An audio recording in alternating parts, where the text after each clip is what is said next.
46 ને 47ના દરેક સ્ટુડન્ટ્સ આદર્શ અમદાવાદના સર્વે વ્યુઅર્સને અત્રે આદર્શ અમદાવાદ ખાતે આવકારતા આનંદની લાગણી અનુભવું છું. આ રીતે ફરી મળતા સર્વ સ્ટુડન્ટ્સને ખૂબ ખૂબ આનંદ થાય છે. આપ સર્વેની સ્વાસ્થ્યની કુશળતા ઈચ્છું છું. આપણે સૌ જીવન દર્શનના માધ્યમ દ્વારા હું કોણ છું, હું ક્યાંથી આવ્યો છું, હું ક્યાં જવાનો છું, મારું સ્વરૂપ શું, મારા જીવન જીવવાનો હેતુ શું વગેરે પ્રશ્નનો જવાબ આપણે સૌ સાથે મળીને મેળવવાનો પુરુષાર્થ કરી રહ્યા છે. જીવન દર્શનના માધ્યમ દ્વારા આપણે આ સૌ શીખી રહ્યા છે. જીવન દર્શન એટલે જીવન જીવવાની કળા. હું કોણ છું તો આપણે સૌ જાણીએ જ છીએ. મારું સ્વરૂપ શું છે, હું ક્યાંથી આવ્યો છું, એ બધું આપણે સમજી ગયા છે. તો આજે એક નવા વિષય દ્વારા આપણે જીવન દર્શનની વાતને સમજવાનો પુરુષાર્થ કરીશું. તે છે 12 પ્રકારના તપ. 12 પ્રકારના તપ એ જીવે સ્વીકારેલો એક સ્વૈચ્છિક દંડ છે. સીધી સાદી ભાષામાં કહીએ તો તપ એટલે ઈચ્છાનો નિરોધ કરવો, તે આવતી ઈચ્છાને અટકાવી. તે હવે એમ થાય કે ઈચ્છાને અટકાવી કેમ, કારણ શું છે? આપણે સૌ ઘણીવાર બસની પાછળ બોર્ડ પર વાંચ્યું હશે કે ઈચ્છા જ દુઃખની જનની છે. ઈચ્છાની ફેક્ટરીમાં દુઃખનો જન્મ થાય છે અને આપણે સૌ તો આ દુઃખને દૂર કરવા માટે એકત્રિત થયા છે. સુખી બનવું છે, સર્વજીવોને સુખી બનવું છે. એકમાત્ર સર્વજીવોનો પુરુષાર્થ સુખી બનવાનો છે. એ માટે જ સર્વ જે પણ કંઈ પુરુષાર્થ કરી રહ્યા છે એના માટે જ કરી રહ્યા છે. તો સુખી થવું છે અને દુઃખ નથી જોઈતું તો આ ઈચ્છાઓને અટકાવવી પડશે. અને એ સ્વૈચ્છિક રીતે કે જે પણ કંઈક થયું છે તો તેને સ્વેચ્છાપૂર્વક, સમજણપૂર્વક આવતું અટકાવવાનું છે. તો એ 12 પ્રકારના તપ છે. જીવો અનંતા છે, અનંતા જીવોની અનંત ઈચ્છાઓ છે. ઈચ્છાઓને જ્ઞાનીઓએ આકાશ સમી બતાવી છે. ઢગ સુવર્ણ રૂપાના હો કૈલાસ સમા ભલે, ન છીપે લુબ્ધની તૃષ્ણા નભ જેવી અનંત જે. ઈચ્છાઓ કેવી બતાવી છે? આકાશ સમી અનંત. એક ઈચ્છાને પૂરી કરવા જીવ અનેક ઈચ્છાઓને જન્મ આપી દે છે. માટે આવતી ઈચ્છાઓને રોકવાની છે, એને આવા જ નથી દેવાની. જેમ કે એક રોગ આવે તો રોગને એવી કહેવત પણ છે કે prevention is better than cure. તો રોગ આવવા નથી દેવો તો એ પહેલાં આપણે શું કરીએ છીએ? એના પ્રિકોશન્સ લઈએ છીએ. તો ઈચ્છાઓ ઊભી થાય ને પછી એ દુઃખને જન્મ આપે એવું જોઈતું જ ના હોય તો આવતી ઈચ્છાઓને અટકાવવાનો એક સરસ આ ઉપાય છે, જેને ભગવાને, જ્ઞાની ભગવંતોએ 12 પ્રકાર એના બતાવ્યા છે. તપના 12 પ્રકાર બતાવ્યા છે. એમાં 6 બાહ્ય છે અને 6 અભ્યંતર છે. તો 6 બાહ્ય તપ છે તો એ તપ શરીર ઉપર તેની અસર દેખાય છે તો એટલા માટે એને બાહ્ય તપ કહે છે. અને આભ્યંતર તપમાં શું છે કે એની અસર દેખાય અથવા ન પણ દેખાય શરીર ઉપર, તો એ અભ્યંતર તપ બને છે. તો સર્વ ઈચ્છાઓને જ્ઞાનીઓએ આ પ્રકારે 12 પ્રકારમાં સમાવી લીધી છે. કોઈ પણ ઈચ્છા, તમે તમારી કોઈ પણ ઈચ્છા આ ભણ્યા પછી તેમાં મૂકશો તો તેમાં આવી જ જશે. જ્ઞાનીઓને આ જ્ઞાનની આ વિશિષ્ટતા છે. તો આપણે શરૂ કરીએ. હવે એ પણ સમજી લઈએ કે આપણા સંચિત કર્મ છે, પૂર્વ કર્મ છે, પૂર્વે કરેલા કર્મ છે. આપણે કર્મ વિશે તો સમજી જ ગયા છે અગાઉ. 8 પ્રકારના કર્મ છે. એ કર્મનો સ્ટોક આત્મા સાથે પડેલો છે. એટલા માટે આપણે કર્મરહિત બનવાનો પુરુષાર્થ, એ કર્મને જાણ્યા, એ કર્મને જાણી અને એનાથી અટકવાનો ઉપાય કરવાનો છે. તો એ અટકવાના ઉપાય શા માટે કરવાના છે? કારણ કે જીવને કર્મ સહિત છે તો કર્મ રહિત બનવું છે. હવે કર્મ ન હોય તો જ હું પૂર્ણ સુખી બની શકું. તો જીવ એક ગતિમાંથી બીજી ગતિમાં, એક યોનિમાંથી બીજી યોનિમાં પરિભ્રમણ કરી રહ્યો છે. તો આ પરિભ્રમણ જ્યાં સુધી ચાલુ છે, એટલે કે જન્મ મરણ ચાલુ છે, ત્યાં સુધી જીવ દુઃખનો અનુભવ કરવાનો. તો કર્મના સ્ટોકને ખાલી કરવું છે. તો નવા જે કર્મ આવી રહ્યા છે એને અટકાવવાના છે અને જે જૂના કર્મ છે, પૂર્વે કરેલા કર્મ, એને સૂકવવાના છે. એટલે મીન્સ એને ખાલી કરવાના છે. તો આ ખાલી કરવાનો ઉપાય તે તપ છે.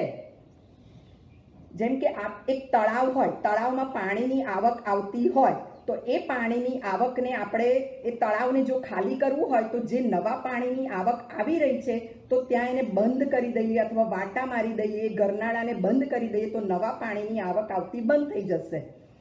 પરંતુ જે પૂર્વે આવી ગયેલું પાણી છે એ પાણીને ખાલી પણ કરવું પડશે ને, તો આ જે ખાલી કરવાનો ઉપાય છે તેનું નામ છે તપ. આપણે જે પાણીની આવક છે એ પાણીની આવકને સૂકવી દેવી છે. તો આપણે સૂર્યના તાપ દ્વારા પણ સૂકવી શકાય, અથવા સુકાઈ જાય છે, અથવા કોઈ મોટર મૂકી દે તો મોટરથી પણ એ પાણી ખાલી કરી શકીએ છીએ. તો આ જ પ્રોસેસનું નામ છે તપ. 12 પ્રકારના તપ કીધા, 6 બાહ્ય અને 6 અભ્યંતર.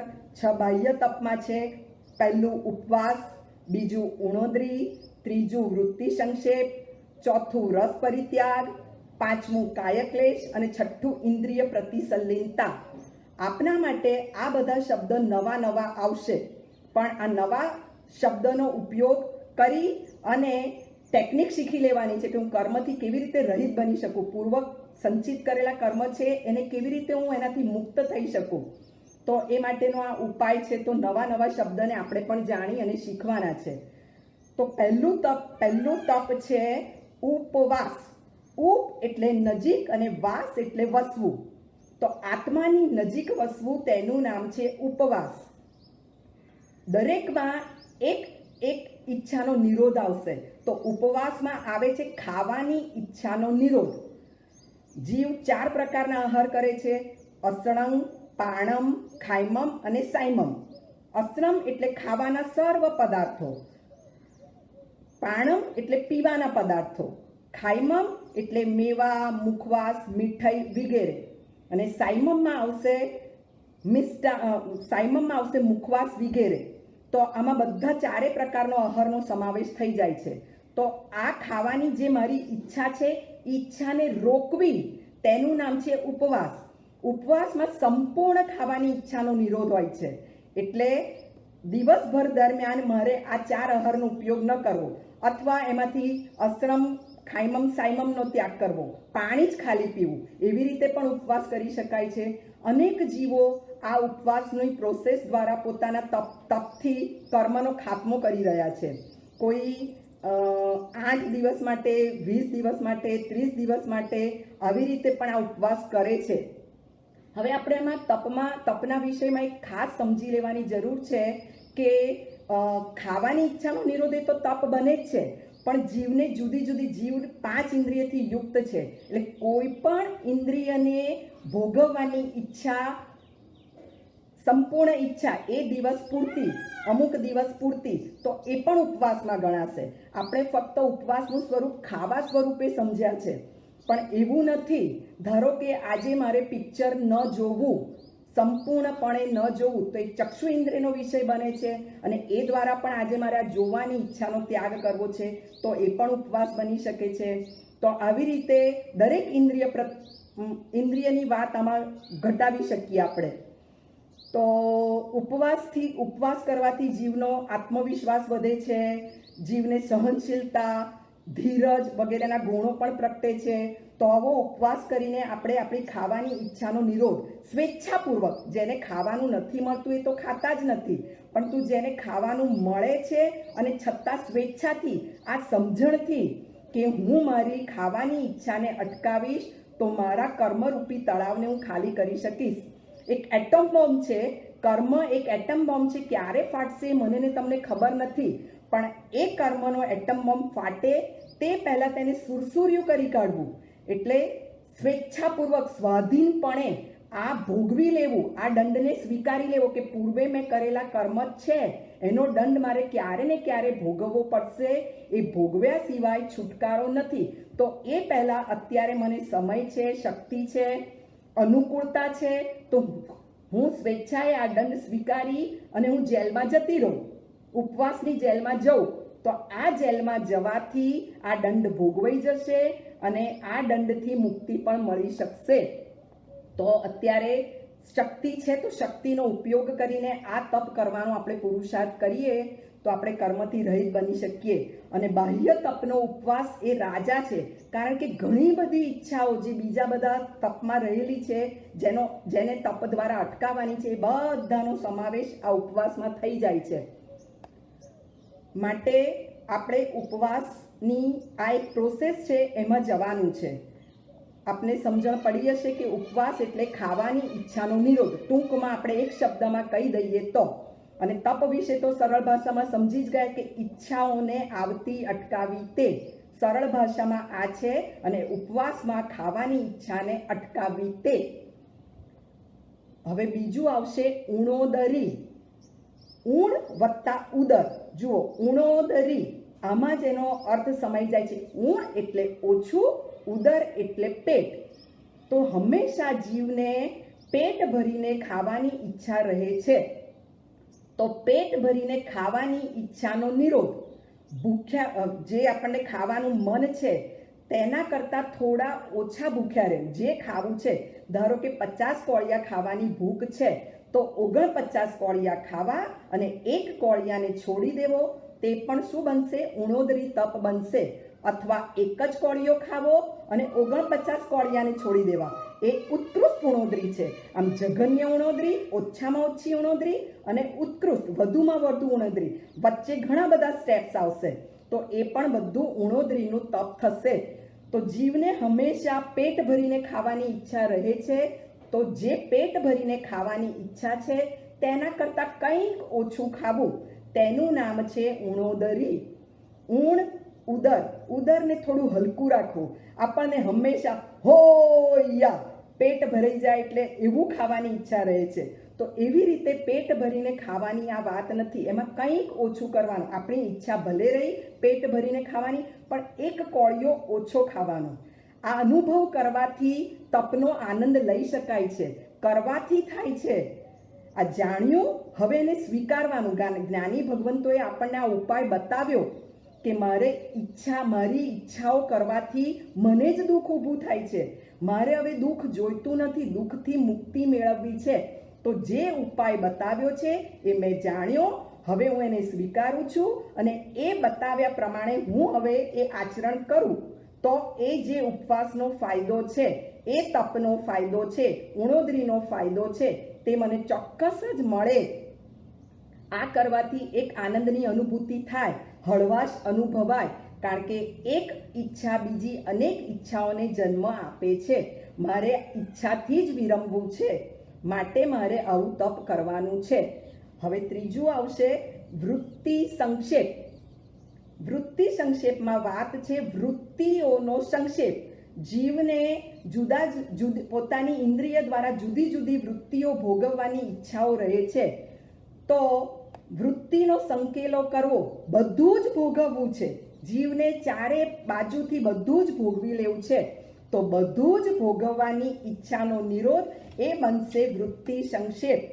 તો વૃત્તિઓનો સંકેલો કરવાનો છે, વૃત્તિને સંક્ષેપ કરવાનો છે. જેમ કે આપણે સમજીએ, જ્યારે આપણે કોઈક જમણવારમાં જઈએ છીએ ત્યારે આપણને બધું જ શરૂઆતથી માંડીને આપણને સ્ટાર્ટરથી માંડીને મુખવાસ સુધીનું બધું જ ભોગવવાની ઈચ્છા હોય છે કે બધું જ ચાખી લઉં, થોડું આ ચાખું, થોડું આ ચાખું, થોડું આ ખાઈ લઉં. બધા જ પ્રકારના ટેસ્ટ કરવાનું મન થાય છે. ઘણીવાર કોઈક વસ્તુ ભાવતી પણ ના હોય, પણ કોઈ કહે કે ના આ વસ્તુ આજે જમણવારમાં બહુ સારી છે, તો એને પણ ભોગવવાનું મન થઈ જાય છે. તો એ ભોગવવાને, જે બધું જ ભોગવવાની ઈચ્છા છે, એ વૃત્તિઓનો સંકેલો કરવાની, વૃત્તિઓનો સંક્ષેપ કરવાની વાત આમાં બતાવવામાં આવી છે. આ તપ કરીને આપણે બધું જ ભોગવવાની ઈચ્છાનો નિરોધ કરવાનો છે. જમણવારમાં પ્રસ્તુતિ કરવું તે પહેલાં જ એક ભૂમિકા બનાવીને આપણે એમાં પ્રસ્તુત થવાનું છે કે મારે બધું જ ભોગવવું નથી. આજે મને ખબર છે કે આ સિઝન છે તો ઊંધિયું હશે, પૂરી હશે, સાથે જલેબી હશે, બીજા કંઈક ડેઝર્ટ હશે, આઈસ્ક્રીમ હશે, આ હશે, તે હશે. એમાંથી કંઈક હું નહીં ખાઉં, એ મારી આવતી ઈચ્છાઓને મારે અટકાવવી છે. તો એ માટે કંઈક છોડી દેવું, બધું જ ન વાપરવું, પણ કંઈક વસ્તુને છોડી દેવી. એ થશે કે વૃત્તિ સંક્ષેપ, વૃત્તિઓનો સંક્ષેપ કરવો. આમાંથી કંઈક થોડું ન ખાવું તે. ઘણા વૃત્તિ સંક્ષેપ કરનાર એકલા દાળ રોટલી દૂધ ખીચડી એમ થોડા દ્રવ્યથી ચલાવી લે છે. ઘરમાં પણ આપણે હોઈએ, જમણવારમાં ન હોય પણ ઘરમાં પણ ઘણા બધા દ્રવ્ય વાપરતા હોઈએ છીએ કે આજે સવારથી માંડીને ગમે તે કેટલા બધા દ્રવ્ય આપણે ગણીએ તો, ધારો કે સવારથી ગણીએ તો દૂધ, ખાખરો, પૂરી સાથે કંઈક બીજા કોઈક દ્રવ્ય હોય, પૌષ્ટિક દ્રવ્ય હોય, સૂકા મેવા હોય, ખજૂર હોય, બદામ હોય, ફ્રૂટ્સ હોય, ગમે તે હોય, એમાંથી અમુક દ્રવ્ય વાપરીશ. સવારે ધારો કે હું 7 દ્રવ્ય વાપરીશ, બપોરે હું 10 દ્રવ્ય વાપરીશ, સાંજે હું 7 દ્રવ્ય વાપરીશ, તો આખા દિવસનો નિર્વાહ આપણે અમુક ઓછા દ્રવ્યથી કરી શકીએ છીએ. તો આવી રીતે ઘણા જીવો છે કે જેઓ પોતે 15 દ્રવ્ય, 7 દ્રવ્ય, ઓછામાં ઓછા દ્રવ્યથી પોતાનો જીવન નિર્વાહ કરી શકે છે. તો હું પણ આ દ્રવ્યોનો સંકેલો કરું અને વૃત્તિ સંક્ષેપમાં આવી શકું છું. આવી વૃત્તિ સંક્ષેપ દ્રવ્ય, ક્ષેત્ર અને કાળભાવની પણ આવી શકે છે કે દ્રવ્યથી મારે બધા દ્રવ્યને ન ભોગવવા, ક્ષેત્રથી અમુક ક્ષેત્રમાં મારે ન જવું, કાળથી અમુક કાળે મારે આ વસ્તુ ન ખાવી, સવારે આ ન ખાવું, બપોરે આ ન ખાવું, એવું પણ કરી શકીએ છીએ. અને ભાવથી તો વૃત્તિ સંક્ષેપ આપણે સમજ્યા કે મારે બધું જ મને ભાવે છે તે ખાવું નથી, ભાવે છે કરતાં જે બધી વસ્તુઓ છે મારે વાપરવી નથી, તો એ પણ વૃત્તિ સંક્ષેપ થશે. બધા જ ડ્રેસીસ છે, મારી પાસે 20, 25, 200 જોડી કપડાં છે, તો એમાંથી આજે હું 5 જોડીથી વધારે વસ્ત્ર નહીં વાપરું, તો એ પણ વૃત્તિ સંક્ષેપ બને. ફક્ત ખાવાની વસ્તુમાં નહીં, આપણે જે કરીએ છીએ, જે ઈચ્છાઓ થાય છે એ બધું જ આમાં ઘટવી શકાય, એ બધું ખતવી શકાય કે હું જે વસ્તુઓ વાપરું છું, જે ખાઉં છું, સાંભળું છું, જોઉં છું, સૂંઘું છું, ચાખું છું અને સ્પર્શ કરું છું, એ બધામાંથી મારે મારી વૃત્તિઓનો સંકેલો કરીને આજે મારું જીવન જીવવાનું છે, મારા જીવનનો જે આજે મારે નિર્વાહ કરવાનો છે એ આ રીતે જ કરીશ. આ કરવાથી પણ આપણે વૃત્તિના સંક્ષેપમાં આવી જઈએ છીએ અને વૃત્તિ સંક્ષેપ કરી શકીએ છીએ. એટલે ખાવાની જે ઈચ્છાઓ છે એમાંથી બધું જ ખાવાની ઈચ્છાઓને અટકાવી તે વૃત્તિ સંક્ષેપ તપ બને છે. તો આ આપણે જોયું ત્રીજા પ્રકારનું બાહ્ય તપ. આ કરવાથી, આ જે બાહ્ય તપ છે એ કરવાથી શરીર કદાચ કૃશ બને, ખાવાની ઈચ્છાઓ આવી રીતે અટકાવવાથી, ઓછું ખાવાથી શરીર જરા નબળું બને, એ તો થવાનું જ છે.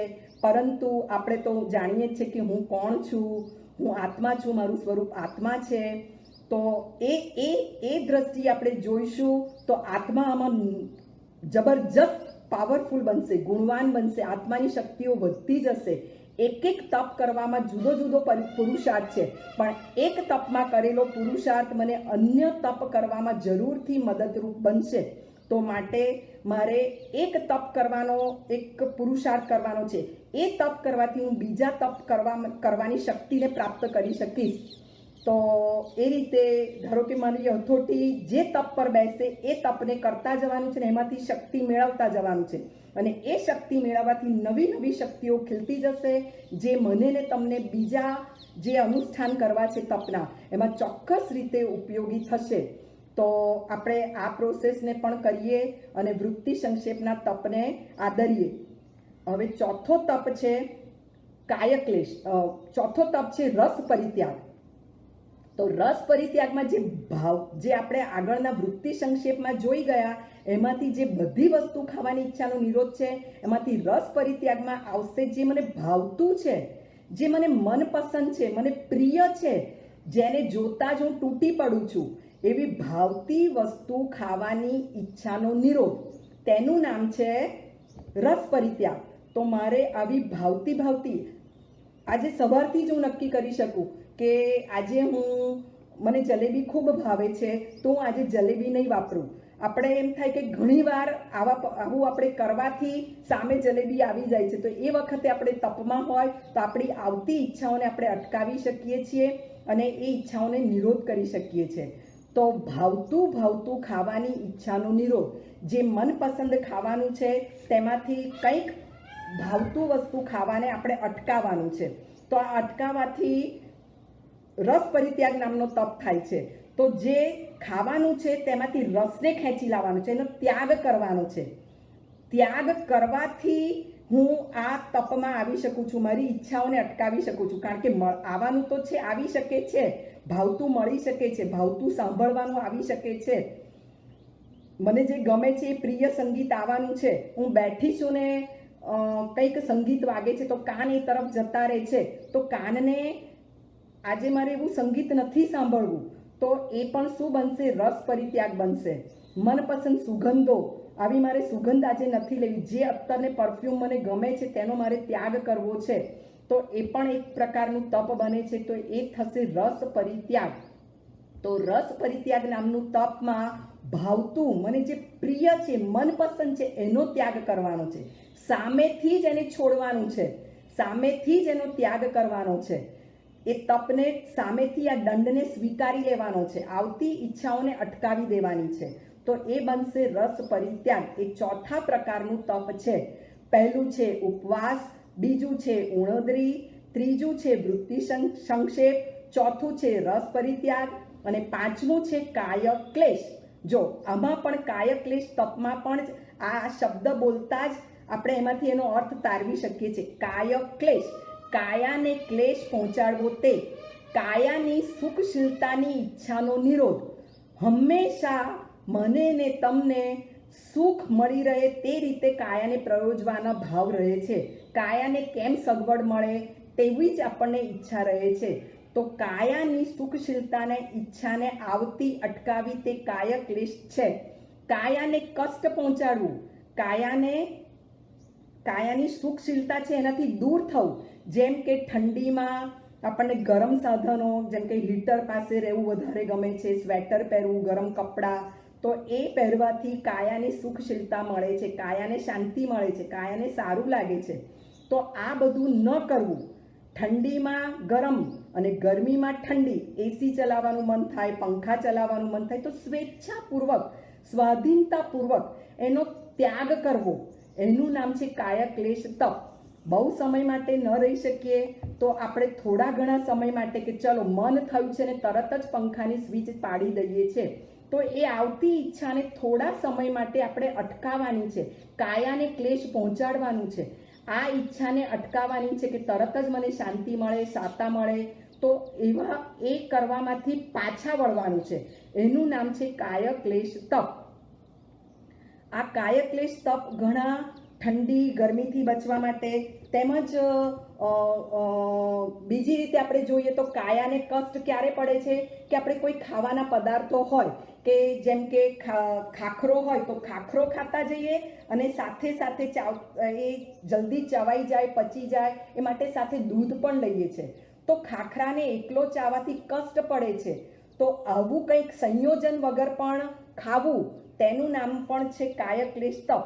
સંયોજન ન કરવું, ખીચડી, દાળ ને શાક, દાળ ને રોટલી, એવી રીતે ભેગું કરીને આપણે પોચું કરીને ખાઈએ છીએ, કાયાને જરા પણ કષ્ટ ના પડે, ઇઝીલી પેટમાં ઉતરી જાય, તે રીતે આપણે સંયોજન કરીને ખાઈએ છીએ. તો આવું સંયોજન ન કરવું, પરંતુ સંયોજન કર્યા વગર કાયાને કષ્ટ પડે તે રીતે ખાવું. તો તે રીતે ખાવાથી કાયાને ક્લેશ પડે છે, કાયાને કષ્ટ પડે છે અને આપણી જે સુખશીલતાની ઈચ્છા છે તેનો નિરોધ થાય છે. તે માટે આવતી ઈચ્છાઓને અટકાવી કાયાની સુખશીલતાનો ત્યાગ કરવો અઘરું બને છે, પણ જ્યારે સ્વીકાર થઈ જાય છે કે આ તપથી મને આટલો મોટો ફાયદો થાય છે, તપથી હું મારા જે સંચિત કરેલા કર્મ છે તેનો ખાત્મો બોલાવી શકું છું, 100 રૂપિયાની લોટરી લઈને 100 કરોડનો ફાયદો કરી શકું છું, ચાન્સ છે, તો શા માટે નહીં, શા માટે હું આ તપમાં ન આવું, શા માટે આ તપનું અનુષ્ઠાન ન કરું? તો એ માટે એકવાર સ્વીકાર કરીને આ તપમાં પ્રવેશ કરવાનો છે, સ્વાધીનતાપૂર્વક આ દંડ સ્વીકારવાનો છે, જેલમાં જવાનું છે.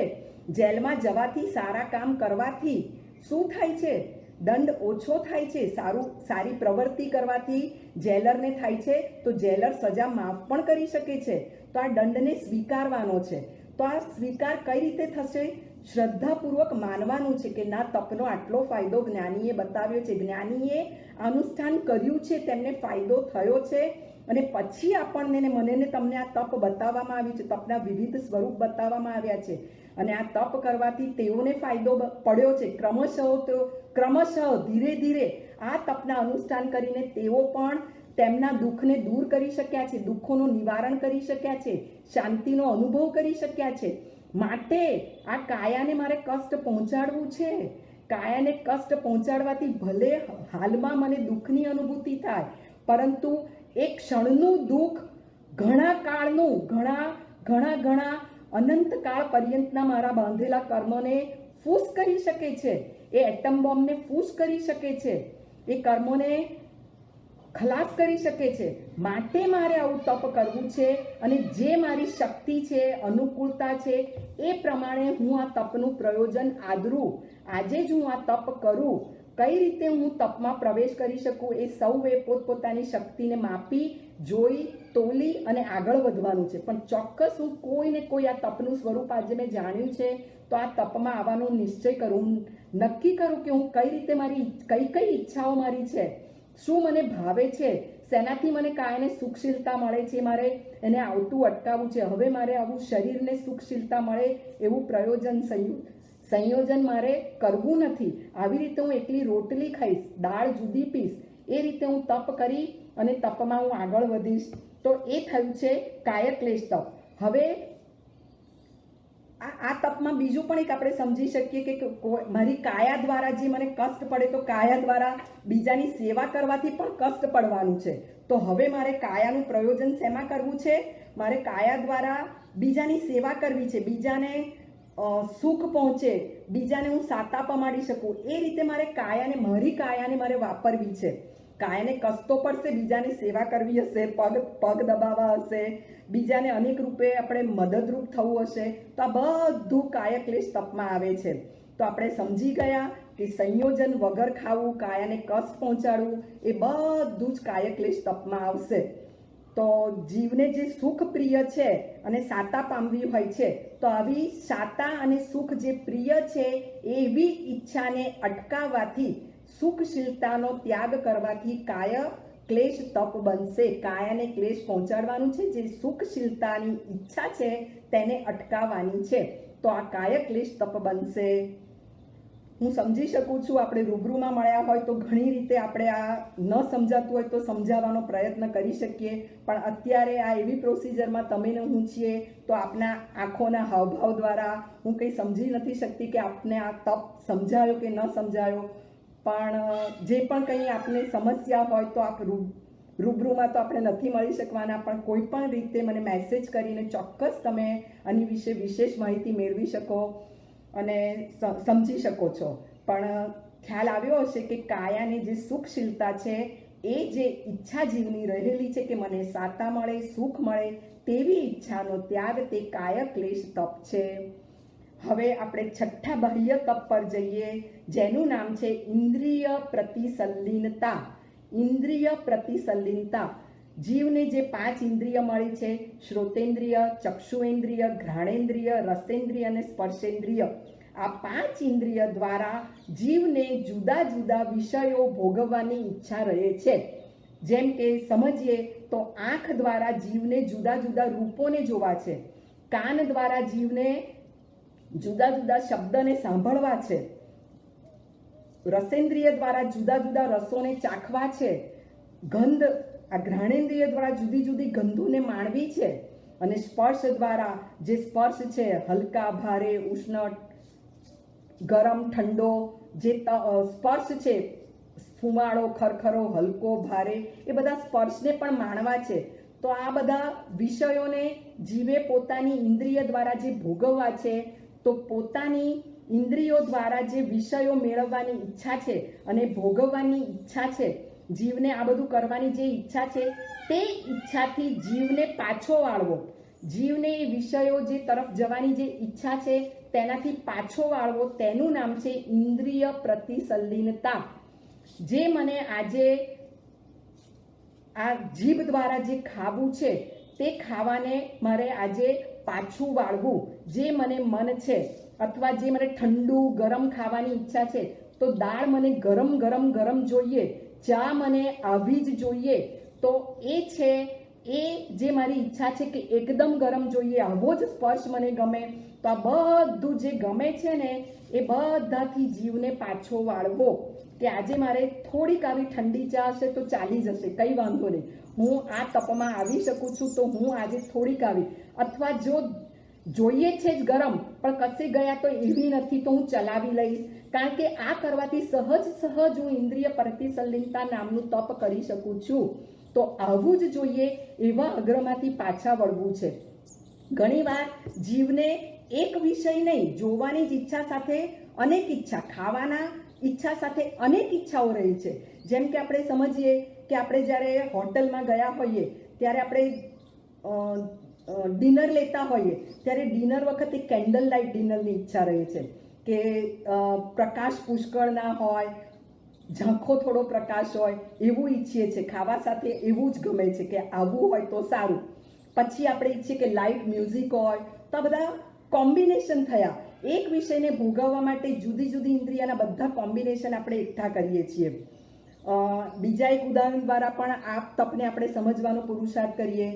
જેમ કે એમ સમજીએ કે આ ચાનું જ ઉદાહરણ આપણે લઈ લઈએ કે ચા પીવી છે ને તમે ચા પીવા માટે સવારનો અત્યારનો સમય છે અને તમે વરંડામાં જઈને બેઠા છો અને ચાનો સમય થયો છે.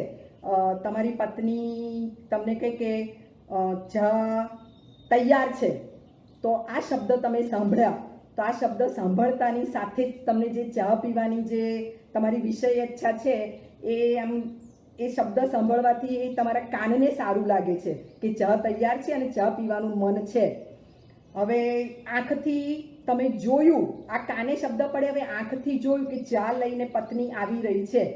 તો જે તમને કલર ગમે છે એ જ કલરના વસ્ત્ર એને પહેર્યા છે અને એના હાથમાં ટ્રે છે. એ ટ્રેમાં જે કીટલી છે, જે સેટ છે, એ સેટ જેમાં લઈને આવી છે, કપ સોસર છે, એ બધું તમે ધારો કે ક્યાંકથી લઈ આવે, ક્રિસ્ટલ ક્રોકરી છે, એ બધું તમને મનપસંદ છે. અને પાછું તમને થયું કે હા, આ કપમાં મારે ચા પીવાની છે. તો આ જોઈને પણ તમને આનંદ આવશે, એ લઈને આવી રહી છે તે જોઈને પણ આનંદ આવશે. તો આ બે કોમ્બિનેશન થયા. ચા છે, ચા સાથે હજી તો પીવાય નથી, એ પહેલાં કેટલા વિષયો આપણે ભોગવીએ છીએ. હવે ચાની કીટલીમાં લઈને આવી છે તો એ સ્મેલ પણ આવશે. તો તમને ચાની જે સ્મેલ ગમે છે, જે બ્રાન્ડની ચા છે એ બ્રાન્ડની ચાની સ્મેલ આવી રહી છે.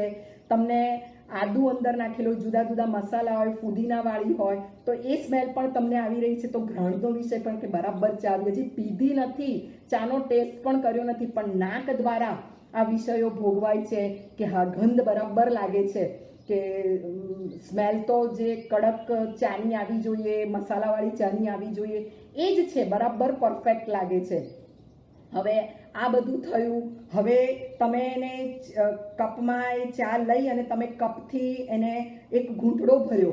હવે એક્ઝેક્ટલી તમને જે પસંદ છે એ જ ચા છે અને એવી જ તમે જે ઈચ્છી હતી એટલી જ ગરમ, એટલી જ સ્વાદિષ્ટ, એટલી જ મસાલાવાળી, બરાબર એ રીતે છે. તો આ રીતે તમે એને પીધી અને તમને જે સંતોષ મળ્યો, તમારી જે ઈચ્છાઓ ભોગવાઈ એ, અને સાથે સાથે ગરમ ઠંડા સ્પર્શનો પણ અનુભવ થયો કે આવી જ મારે જોઈતી હતી, નહીં વધારે ગરમ કે નહીં ઓછી ઠંડી. આ જ પ્રકારની આ ચા છે. તો જુઓ, ચા પીવાની છે પણ એની સાથે પાંચેય ઇન્દ્રિયના વિષયો ભરપૂર એની સાથે ભોગવાઈ જાય છે. તો જે વિષય ઈચ્છા છે એ ઇન્દ્રિયથી એ વિષય વત્તા ઈચ્છા એટલે વિષય ઈચ્છા, એ વિષયોની જે ઈચ્છા છે તેનાથી પાછા વળવું. આ બધા કોમ્બિનેશન કરવાનું પણ મન થાય છે કે આ મ્યુઝિક એની સાથે આ જ ગાયક, આ જ સિંગર હોય તો વધારે સારું લાગે, એવું પણ મન હોય છે. જુદા જુદા કોમ્બિનેશન, દરેક જીવની જુદી જુદી ઈચ્છાઓ રહેલી છે. એટલે ઈચ્છાઓ અનંત બને છે. અનંત જીવો છે, એની અનંત ઈચ્છાઓ, એટલે જ ઈચ્છાઓ અનંત બતાવવામાં આવી છે. તો આ ઈચ્છાઓ, એક ઈચ્છાને ભોગવવા માટે ચા પીવાની ઈચ્છા છે, પણ તમે જુઓ એની સાથે કેટલી બધી ઈચ્છાઓ પડેલી છે. એક ઈચ્છાને ભોગવવા જતાં અનેક ઈચ્છાઓને, એમાં જીવને ઉદ્વેગ, ચીડ, એ ઈચ્છાઓ પૂરી થતી નથી અને એની વચ્ચે ગેપ પડે છે. એટલે જીવને ચીડ, તણતણાટ, ફરિયાદ ઊભી રહે છે અને એ જ દુઃખને જન્મ આપે છે. તો દુઃખ જ ન જોઈતા હોય તો ઈચ્છાઓથી વિરામ પામવાનું છે, આવતી ઈચ્છાઓને અટકાવવાની છે.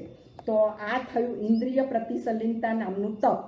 જીવને જો પોતાનો આ પુરુષાર્થ કરવાનું મન થાય કે મારે દુઃખ નથી જોઈતું અને સુખને પ્રાપ્ત કરવું છે, તો આ આત્મહિતનું કામ કરવા માટે જીવ એકદમ રેડી થઈ જાય, એને એમાં કોઈ પરિશ્રમ કષ્ટ ન પડે. જુઓ, કશું જોઈતું નહોતું પણ કોરોનાના સમય આવ્યો તો કેટલા કષ્ટ સામેથી ભોગવવા પડે છે. હોટલમાં જવાની ઈચ્છા હતી, ખાવું છે, આજે મનપસંદ ખાવું છે, ત્યાં જઈને જ ખાવું છે, એ જ હોટલમાં જઈને ખાવું છે અને એ જ વસ્તુ ત્યાંની જ ખાવી છે, પણ નથી જઈ શકતા. તો આ પરાધીનપણે તો ભોગવવું જ પડે છે. તો પરાધીનપણે ન ભોગવવું પડે તે માટે સ્વેચ્છાએ હું આજે આ તપમાં આવી જાઉં, સ્વેચ્છાએ આ દંડ સ્વીકારી લઉં કે મારે હોટલમાં નથી જવું, મારે આ પદાર્થોને નથી ખાવા. તો આ તપનો પણ ફાયદો મળશે. તો તપનો ફાયદો મેળવવા માટે આવી ઈચ્છાઓને આવતી જ અટકાવવી પડશે અને એના તરફ મારા ને તમારા પુરુષાર્થ રૂપે કદમ માંડવા જ પડશે. તો જ આપણે સુખની અનુભૂતિ કરી શકીશું અને તો જ મારા સ્વહિતને હું પ્રાપ્ત કરી શકીશ. તો આ થયા 6 બાહ્ય તપ. ફરીવાર જોઈ જઈએ. પહેલું બાહ્ય તપ છે બાહ્ય તપ. પહેલા તો તપ એટલે ઈચ્છાનો નિરોધ, આવતી ઈચ્છાઓને અટકાવી. ઈચ્છા જ એ દુઃખનું કારણ છે. મારે દુઃખ જ નથી જોઈતા, માટે મારે ઈચ્છા જ નથી જોઈતી તેવું જાણીને, સમજીને, સ્વીકારીને ઈચ્છાઓને આવતી અટકાવવાની છે. તો આ થઈ તપની સરળ વ્યાખ્યા. હવે 6 બાહ્ય તપ છે ને 6 અભ્યંતર તપ છે. એમાં 6 બાહ્ય તપ આપણે જોઈ ગયા. પહેલું તપ છે ઉપવાસ, ખાવાની ઈચ્છાનો નિરોધ. બીજું છે ઉણોદરી, ભૂખ કરતાં ઓછું ખાવું. ત્રીજું વૃત્તિ સંક્ષેપ, બધું જ જે ભોગવવું છે, બધું જ જે ખાવું છે, બધું જ કરવાની જે ઈચ્છા છે તેને આવતી અટકાવી, તે છે વૃત્તિ સંક્ષેપ. રસ પરિત્યાગ, ભાવતું ખાવાની ઈચ્છાનો નિરોધ. કાયક્લેશ, કાયાની સુખશીલતાની ઈચ્છાનો નિરોધ. અને ઇન્દ્રિય પ્રતિશલીનતા, ઇન્દ્રિય અને વિષયાચ્છા તરફ જતી અટકાવી, તેનું નામ છે ઇન્દ્રિય પ્રતિશલીનતા તપ. આ 6 બાહ્ય તપને આપણે જોયા. હવે આપણે 6 અભ્યંતર તપને જોઈશું.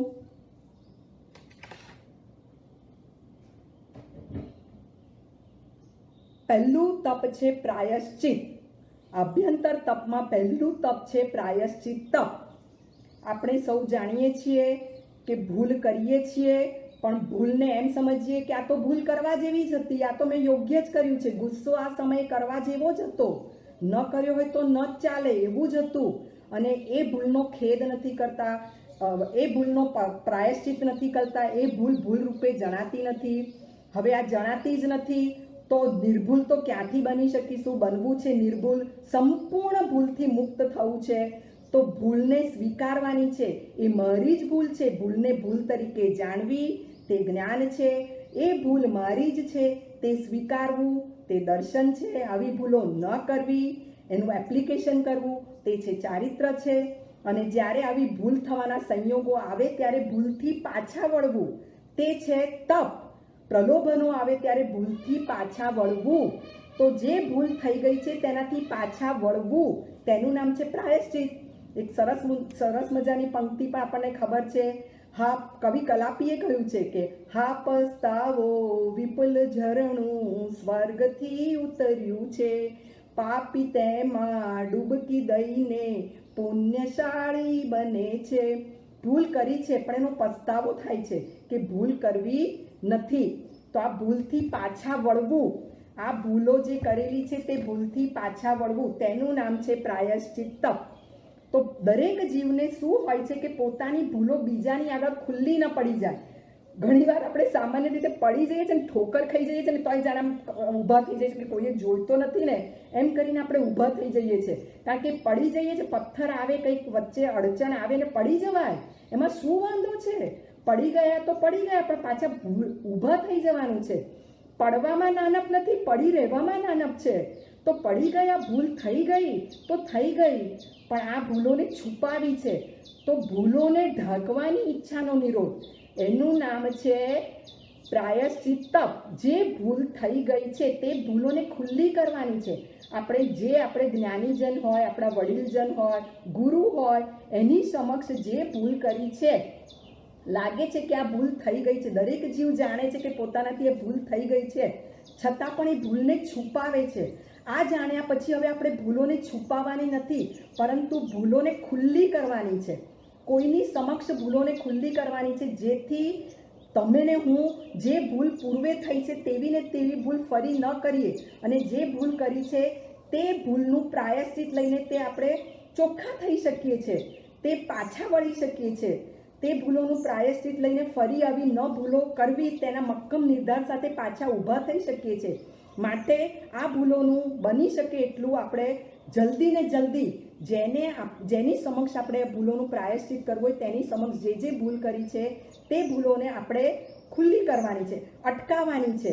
માટે એમને ખુલ્લી કરવા માટે આપણે પ્રસ્તુત થવાનું છે. સદગુરુ જે હશે એ આપણી ભૂલોને સાંભળી અને તે ભૂલોનું જે પ્રાયશ્ચિત આપવાનું છે તે નક્કી કરશે અને તે દંડ મારે ને તમારે સ્વીકારી અને જે ભૂલ કરી છે તે ભૂલોથી પાછા વળવાનું છે. એટલે પ્રાયશ્ચિતમાં આવશે ભૂલોને ઢાંકવાની ઈચ્છાનો નિરોધ, તે છે પ્રાયશ્ચિત તપ.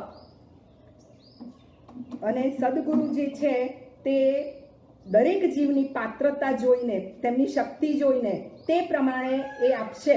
ભૂલોનું પ્રાયશ્ચિત આપણે શું લેવું, તે કયો દંડ લેવો તે સદગુરુ નક્કી કરશે. તે પ્રમાણે, કારણ કે એ જ્ઞાની છે, તેઓ જાણે છે કે તમારી શક્તિ શું છે, શું ભૂલ થઈ છે, બરાબર એનું માપ કાઢીને દંડ આપશે. તો આ દંડ આપણે સ્વીકારી અને ચોખ્ખા થવાનું છે, હૃદયની પવિત્રતા બતાવવાની છે અને આત્મહિત ને કલ્યાણ માટે આપણે પ્રાયશ્ચિત લઈ લેવાનું છે. ભૂલ ભલે થઈ ગઈ હોય, કોઈ પણ ભૂલ ના હોય, ગમે તેવી મોટી ભૂલ થઈ ગઈ હોય તો પણ એ ગુરુ સમક્ષ બતાવવાથી એનો પ્રાયશ્ચિત લઈ લેવાથી એક ક્ષમ્ય ગણાય છે. માટે જલ્દી ને જલ્દી બને એટલા વહેલા આપણે આ પ્રાયશ્ચિત લઈને ભૂલોનું પ્રાયશ્ચિત લઈને શુદ્ધ થવાનો, પવિત્ર બનવાનો પુરુષાર્થ કરવાનો છે. કેવું ઉત્તમ આ અનુષ્ઠાન છે, કેવું સરસ તપ છે. તો આ તપથી હું ને તમે વંચિત ના રહીએ ને વહેલામાં વહેલા પ્રાયશ્ચિત લઈ અને ભૂલોથી મુક્ત થઈએ અને ફ્યુચરમાં પણ જ્યારે જ્યારે ભૂલ થાય ત્યારે ભૂલોને ઢાંકવાની નહીં, પરંતુ ભૂલોને ખુલ્લી કરવાની છે, ભૂલોને પ્રસ્તુત કરવાની છે. જે થયું એ થયું તે પહેલાં થયું છે. હવે આ ભૂલોથી મુક્ત થવા માટે મારી ભૂલોને ખુલ્લી કરું છું અને મારે ભૂલોને હવે છુપાવી નથી, ભૂલોને ખુલ્લી કરીને મારે શુદ્ધ થવું છે. તો વહેલામાં વહેલી તકે આ સરસ અનુષ્ઠાનને અજમાવવાનો ઉપાય મારે ને તમારે કરવાનો છે. કોઈ પણ દિવસ ભારે નથી થવાનું કે મેં આવી ભૂલ કરી કાઢી છે, મેં આવું કરી કાઢ્યું છે. ગમે તેવી ભૂલ ના હોય એ બતાવી અને એનો દંડ સ્વીકારી એ પ્રાયશ્ચિત લઈ અને શુદ્ધ થવાનું છે. તો આ કરવાથી, આ સાંભળવાથી જ પણ કેટલી બધી હળવાશ આવે છે કે મેં જે પણ કર્યું છે તે ક્ષમ્ય છે, ખરેખર એવું છે, મુક્ત થઈ શકાય છે. તો ચોક્કસ થઈ શકાય છે, ચોક્કસ થઈ શકાય છે. તો ભાર નથી રાખવાનો, પરંતુ ભૂલોને ખુલ્લી કરવાની છે, ભૂલોને ઢાંકવાની નથી. એ ઢાંકવાથી ભાર અનુભવાય છે, માટે ભૂલોનો ભાર અનુભવવાનો નથી. જે પણ થઈ ગયું તો થયું, જાગ્યા ત્યારથી સવાર, બસ આજથી નહીં, આજ પછી નહીં, એમ મક્કમ બની અને કદમ ઉપાડવાનું છે. આગળ વધીએ. બીજું આવશે વિનય. આપણે આગળ પણ શીખી ગયા છે કે વિનય એટલે વિદ્યા વિનયથી શોભે છે, જ્ઞાન કરવાનું છે. જ્ઞાનાવર્ણીય કર્મમાં પણ આ વાતને સમજી ગયા છે, વિદ્યા વિનયથી શોભે. તો આપણાથી જે જ્ઞાનમાં મોટા છે, ઉંમરમાં મોટા છે, અનુભવમાં મોટા છે, છેલ્લે બધામાં ન હોય તો ગુણમાં પણ જે મોટા છે, એટલે નાના મોટા મારા બરોબર સર્વનો મારે વિનય કરવાનો છે. તો વિનય તપ કેવી રીતે થશે કે જીવને હંમેશા મોટા બનવાની ઈચ્છા હોય છે કે હું મોટો કેવી રીતે બનું. જ્યાં હોય ત્યાં જીવને મોટાપણામાં રહેવાનો એક ભાવ હોય છે, એક ઈચ્છા હોય છે. તો આ મોટા દેખાવાની ઈચ્છાનો નિરોધ, તેનું નામ છે વિનય તપ. મારે હંમેશા લાઘવ બનીને રહેવું છે. બોલો, આપણે આ ક્યાં શીખ્યા હતા? સૌને યાદ હશે જ, અકર્તૃત્વ ભાવ. મારે પાયાના બનીને રહેવું છે, મારે લાઘવ બનીને રહેવું છે, મારે મૂળમાં રહેવું છે. પાયો બનીશ તો એની પર ઇમારત ચણાશે. તો મારે દુઃખ નથી જોઈતું, તો મારે ઈચ્છાઓને અટકાવી છે, તો સુખની ઇમારત ચણવી છે. તો મારે ક્યાં રહેવું પડશે? મૂળમાં રહેવું પડશે. મૂળ છુપાઈને રહે છે, મૂળ દેખાતું નથી. વૃક્ષ ઉપર દેખાય છે, ફળ ફૂલ દેખાય છે, પણ મૂળ હંમેશા નીચે રહે છે. તો મારે પણ મૂળમાં રહેવું છે, મૂળ બનીને રહેવું છે. એટલે કે મોટા બનવું નથી. જે મારા કરતાં ઉંમરમાં મોટા છે, જે મારા કરતાં અનુભવમાં મોટા છે, જે મારા કરતાં જ્ઞાનમાં મોટા છે, બુદ્ધિમાં આગળ છે, એ સૌનો વિનય કરવો છે. હવે જ્યારે કોઈ નાના આપણી સમક્ષ આવે તો નાના ઘણીવાર આપણા કરતાં ગુણમાં આગળ હોય છે. તેમની પાસે શિસ્તની જે કળા હોય છે, મારી પાસે નથી હોતી. નિયમિતતાનો ગુણ હોય. તેઓ પોતાના જ્ઞાનના અભ્યાસમાં કોરોના કાળ દરમિયાન પણ તેઓએ તેમનો અભ્યાસ કરી લીધો છે અને અભ્યાસમાં બરાબર રહ્યા છે. તો હું એવો નથી રહી શક્યો. કોરોના કાળ દરમિયાન મને ને તમને ઘણો સમય મળ્યો, ઘરથી બહાર નહોતું જવાનું. આપ સર્વેને થતું હશે કે પરીક્ષા નજીક આવે, અમે કઈ રીતે તૈયારી કરીશું, પણ જે વિદ્યાર્થી પોતાની તૈયારી આ રીતે કરી જ રહ્યા હતા તો તેઓને પરીક્ષાનો ડર જ નથી, હવ જ નથી. જ્યારે કે ત્યારે મેં તૈયાર હું, એ કહેશે કે જ્યારે પરીક્ષા લેવી હોય લો. અમે જ્યાં સુધી શીખ્યા છે, અમે એનો અભ્યાસ કરી લીધો છે, અમને એ આવડ્યું છે, અમે નિયમિતતાપૂર્વક શિસ્તપૂર્વક એ કરી લીધું છે. તો એ વિદ્યાર્થી ભલે ઉંમરમાં નાનો હોય પણ તેના આ ગુણને જોઈને મારે પણ તેનો વિનય કરવો છે. તો વિદ્યા વિનયથી શોભે આવું સરસ મજાનું તપ છે. તો મારે પણ બધાનો વિનય કરતા શીખવાનું છે અને હંમેશા લાઘવ બનવાનું છે. આ લાઘવ બનેલા રહેવાથી હું જ મારો વિકાસ કરી શકીશ. આ મૂળ બનીશ, આ લાઘવ બનીશ, મોટી નહીં બનું, મૂળમાં રહીશ. તો જ આ મૂળમાં રહેવાથી, મૂળને વિકસિત કરવાથી વૃક્ષનો વિકાસ થાય છે. તો સુખની ઇમારત ચણવી છે તો પાયામાં રહેવાથી, પાયાને મજબૂત બનાવવાથી આ ઇમારત ચણી શકાશે. તો જ્યાં છું, જે સ્થાનમાં છું, જ્યાં છું, અત્યારે ઓફિસમાં છું તો ઓફિસમાં, ઘરે જાઉં તો ઘરે, આજુબાજુ મારી વ્યક્તિઓ તો રહેવાની. તો જ્યાં હું છું ત્યાં હું લાઘવ બનીને રહું. મોટા બનવાનો હું શું કરું? પુરુષાર્થ કરું છું. એ મારી ઈચ્છા રહે છે. એ ઈચ્છાને મારે અટકાવવાની છે. તો આવતી ઈચ્છાઓને અટકાવવી તેનું નામ છે વિનય તપ. મોટા દેખાવાની જે મારી ઈચ્છા છે, એ મારી આવતી ઈચ્છા છે, તો એને મારે અટકાવી છે, તો એનું નામ છે વિનય તપ. હવે આગળ વધીએ. અભ્યંતર તપને જોઈ રહ્યા છે. એમાં ત્રીજું આવશે વૈયાવચ. પહેલું હતું પ્રાયશ્ચિત, બીજું છે વિનય અને ત્રીજું છે વૈયાવચ. હંમેશા જીવને પોતાના શરીરને સાચવવાની ઈચ્છા રહે છે. આગળ આપણે કાયક્લેશમાં ગયા. એ અને આ તપમાં સામ્યતા છે કે એમાં જીવને સાતા પ્રિય છે, સુખ પ્રિય છે, એટલે સુખશીલતાની ઈચ્છાનો નિરોધ કરે છે. અહીંયા પણ જીવને પોતાને હંમેશા સાતા પમાડી છે, સાચવવું છે. રખેને આ કાયાને કંઈ થઈ જાય, રખેને આ કાયાને કષ્ટ પડી જાય, એટલા માટે પેલામાં કાયાને ક્લેશ આપવાનો, તો અહીંયા શરીરને વાપરવાનું છે. મારું શરીર ઘસાઈ ન જાય. કંઈક કામ કરવાનું આવે છે બીજા માટે, એટલે શું થઈ જાય છે કે ના તો આવું નથી કરવું. જેમ કે અત્યારે હું વિચારું કે આ બોલવાથી મારી જીભ ઘસાઈ જશે, તો મારે મારી જીભને સાચવવી છે, મારે મારા ગળાને સાચવવું છે, એટલે મારે મારા ગળાને વાપરવું નથી. આવું મારા ગળાને સાચવવાની, મારી કાયાને સાચવવાની જે ઈચ્છા મારામાં પડેલી છે, એ ઈચ્છાને રોકવી, આવતી અટકાવી, તેને નિરોધ કરવો, તેનું નામ છે વૈયાવચ તપ. શરીરને વાપરવાનું છે, શરીરને જોતરવાનું છે. વાપરવાથી કાયાની શક્તિઓ વધે છે, ચાલવાથી પગની તાકાત વધે છે, પગને બેસાડી રાખવાથી, પગને ન ચલાવવાથી પગ જડાઈ જાય છે, જકડાઈ જાય છે. એ અનુભવ છે. પગને જ્યારે કંઈક તકલીફ આવે છે ત્યારે ડૉક્ટર જ કહે છે કે તમે થોડું ઘણું ચાલો, તમે ચાલશો તો તમારા પગ છૂટા પડશે, અને તમે થોડુંક વધારે 20 ડગલા ચાલશો તો કાલે 25 ડગલા તમે ચાલી શકશો. તો તમારે પગને વાપરવાના છે.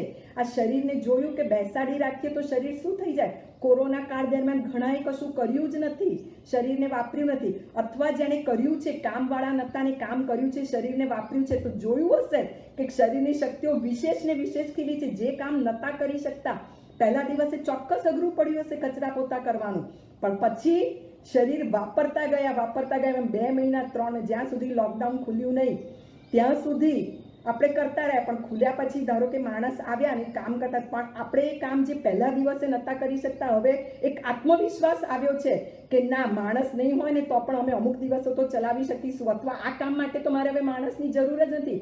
ઘણા બધાના આવા અનુભવ સાંભળ્યા છે કે આ કામ તો હું જાતે કરી જ શકું છું, અથવા 3 માણસ મારા ઘરે હતા અથવા 2 માણસ હતા તો હવે 1 માણસથી હું ચલાવી શકું છું. શા માટે હું મારા શરીરને વાપરું? અને શરીર વાપરવાથી મારામાં સ્ફૂર્તિનો અનુભવ થયો છે. કોરોનાને હું દૂર રાખી શક્યો છું. રોગ પ્રતિકારક શક્તિ મારામાં વધી છે. તો વૈયાવત તપ એ ઉત્તમ તપ છે. શરીરને વાપરો, શરીરને જોતરો, કાયાથી બીજાના માટે કંઈક કરી છૂટવાના ભાવ કરો. સાસુમાને ગોળી લેવાનો સમય હોય પહેલા જ હું પાણીનો ગ્લાસ ત્યાં મૂકી આવું જઈને, 2 ડગલા ચાલું, એમના રૂમ સુધી જઉં અને પાણીનો ગ્લાસ મૂકી દઉં. મારા શરીરને વાપરવાથી નહીં, એ વાપરવાથી એની શરીરની શક્તિ ઓછી નથી થવાની, બલકે એને ન વાપરવાથી શક્તિ ઓછી થવાની છે. આ બરાબર મારે ઘૂંટી લેવાનું છે, આ એકડો ઘૂંટી લેવાનો છે, બરાબર સમજવું અને કાયાને બરાબર જોતરું. તમે સૌએ પણ જોયું કે કાયાને યોગ કરાવવાથી કેટલી બધી તમારી કાયા મજબૂત બની છે. તો આ કસરત કરવાથી એવી જ રીતે કામમાં પણ એક બીજા કામ પણ થશે અને શરીરને કસરત પણ મળશે. તો બેઉ કરવાથી શું થાય છે? શરીરને કષ્ટ પડવાનું, પણ શરીરનો ઉપયોગ કરવાથી આ તપ પણ સાહજિક રીતે બની જશે. બોલો, બેવડો ફાયદો કરવો છે કે નથી કરવો? ચોક્કસ કરવો છે. ચોક્કસ મારે મારા કાયાને ભલે કષ્ટ પડે, પણ મારે આ કાયાને હવે સાચવવી નથી. સાચવવાના જે ભાવ છે એને અટકાવવા છે. રવિશંકર મહારાજ, તમને મને ખબર છે કે રવિશંકર મહારાજ થઈ ગયા, એવો શું કહેતા હતા ખબર છે? કે જે દિવસ મારો સેવા વગરનો જાય છે એ દિવસ મારો વાંજ્યો દિવસ છે. વાંજ્યો દિવસ એટલે તમને ખબર છે ને? તો સેવા કરવાની છે. સેવા, આજે મારો દિવસ હું શું કરું? મારા મનથી, મારા વચનથી અને કાયાથી હું કઈ રીતે કોની સેવા કરી શકું? હું મારા વચનથી કોઈકને હૂંફના 2 શબ્દની જરૂર છે તો હૂંફના 2 શબ્દ પહોંચાડું. કાયાથી કોઈને મદદરૂપ થવાનું છે. આ સમય દરમિયાન ઘણાને મદદની જરૂર પડે તો હું કેવી રીતે, જુઓ, ક્વોરન્ટાઇન થતા હતા તો એમને એમની બધી સેવા કરવી પડે. તો આ કરવું પડે. તો પડોશમાં પણ કંઈક થયું હોય તો બધા આ વખતે સમયમાં બધા એક ભેગા થઈ ગયા છે કે પડોશીના ઘરે બધાને જ કોરોના થઈ ગયો છે. તો હું એમને શું જરૂરિયાત છે એ હું પહોંચાડું. તો આ રીતે પણ હું એમની સેવા કરી શકું. શું જરૂર છે એમને શાકભાજીની તો શાકભાજી હું પહોંચાડી શકું, દૂધની જરૂર તો દૂધ હું પહોંચાડી શકું. તો આ રીતે પણ વૈયાવત થઈ શકે. તો મન, વચન, કાયા, તન, મન, ધનથી મારે શું કરવાનું છે? સૌની સેવા કરવાની છે. તો આનાથી હું આગળ વધી શકું છું. કાયાને કષ્ટ પહોંચાડવાથી હું આગળ વધી શકું છું. તો કાયા તો મારી પાસે છે જ. તો હવે ફક્ત મારે એનો આ જે સમ્યક ઉપયોગ છે, સાચો ઉપયોગ છે. બિનજરૂરી ઉપયોગ તો મેં કાયાથી ઘણો કર્યો. આ કાયાને ઘણામાં જોતરી છે પણ કશું વળ્યું નથી. આ કરવાથી કશું મને મળ્યું નથી. તો હવે આ કાયાને ભલે કષ્ટ પડે, ગરમી, ઠંડી મારે સહન કરવા પડે, પણ બીજાને સેવા કરવાથી સુખશીલતા મળે, આરામ મળે. તો મારે મારી કાયાને કષ્ટ પડે તો ભલે પડે, પણ મારે મારા કાયાથી બીજાને શું કરવું છે? સાતા પમાડવી છે, તેમની સેવા કરવી છે.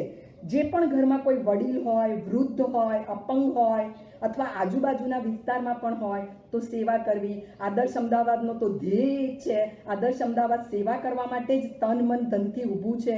તો આપણે પણ એના એક સ્વયંસેવક બની અને આ સેવા કરવાનો જે ઉત્તમ અવસર આદર્શ અમદાવાદના પ્લેટફોર્મ પરથી આપણને મળ્યો છે, તો આ સેવાની તક આપણે પણ આપવાની તક જે જતી ન કરીએ અને અવસરને મેળવી લઈએ, પ્રાપ્ત કરી લઈએ, તે જ ઉત્તમ મંગળ ભાવના રાખીએ. આવી શુભ ભાવના ભાવીએ, આગળ વધીએ. પ્રાયશ્ચિત, વિનય, વૈયાવચ, ચોથું આવશે સ્વાધ્યાય. જુઓ, હંમેશા મને ને તમને એક જુદી જુદી વાતો કરવાની ઈચ્છાઓ રહેલી હોય છે. જીવ હંમેશા એને વિકથા કહે છે. જે કથાથી જીવનો કશો સાર જ નથી નીપજતો, આત્માને કંઈ અહિત જ નથી થતું, નિરર્થક વાતો, એમાં જ જીવ પરોવાયેલો રહે છે. જેમ કે આપણે સમજીએ કે કોઈ સ્ત્રી છે તો એને પુરુષની કથા કરવી ગમે છે અને પુરુષ છે એને સ્ત્રીઓની કથા કરવી ગમે છે. તો પહેલું છે કે વિકથા, સ્ત્રી કથા અથવા પુરુષ કથા. પછી બીજી છે ભોજનની કથા, ભક્ત કથા. હંમેશા તમે શું બનાવ્યું, મેં શું બનાવ્યું, આ કેમ થાય, આ કેવી રીતે બનાવાય. ઠીક, શીખવું છે, બરાબર છે, પણ હંમેશા એની વાતોમાં જ રહેવું, એમ જ રસ હોય.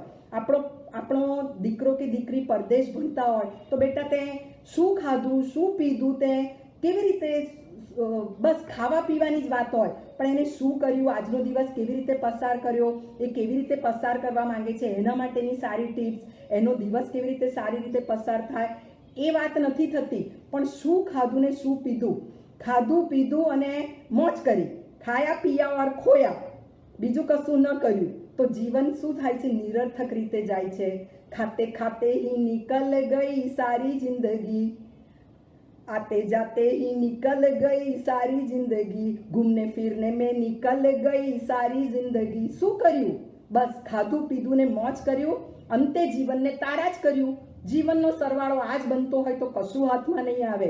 તો 4 વિકથાઓનો નિરોધ કરવો, આવતી આ વિકથા કરવી છે, એને આવતી અટકાવી, એનું નામ છે સ્વાધ્યાય.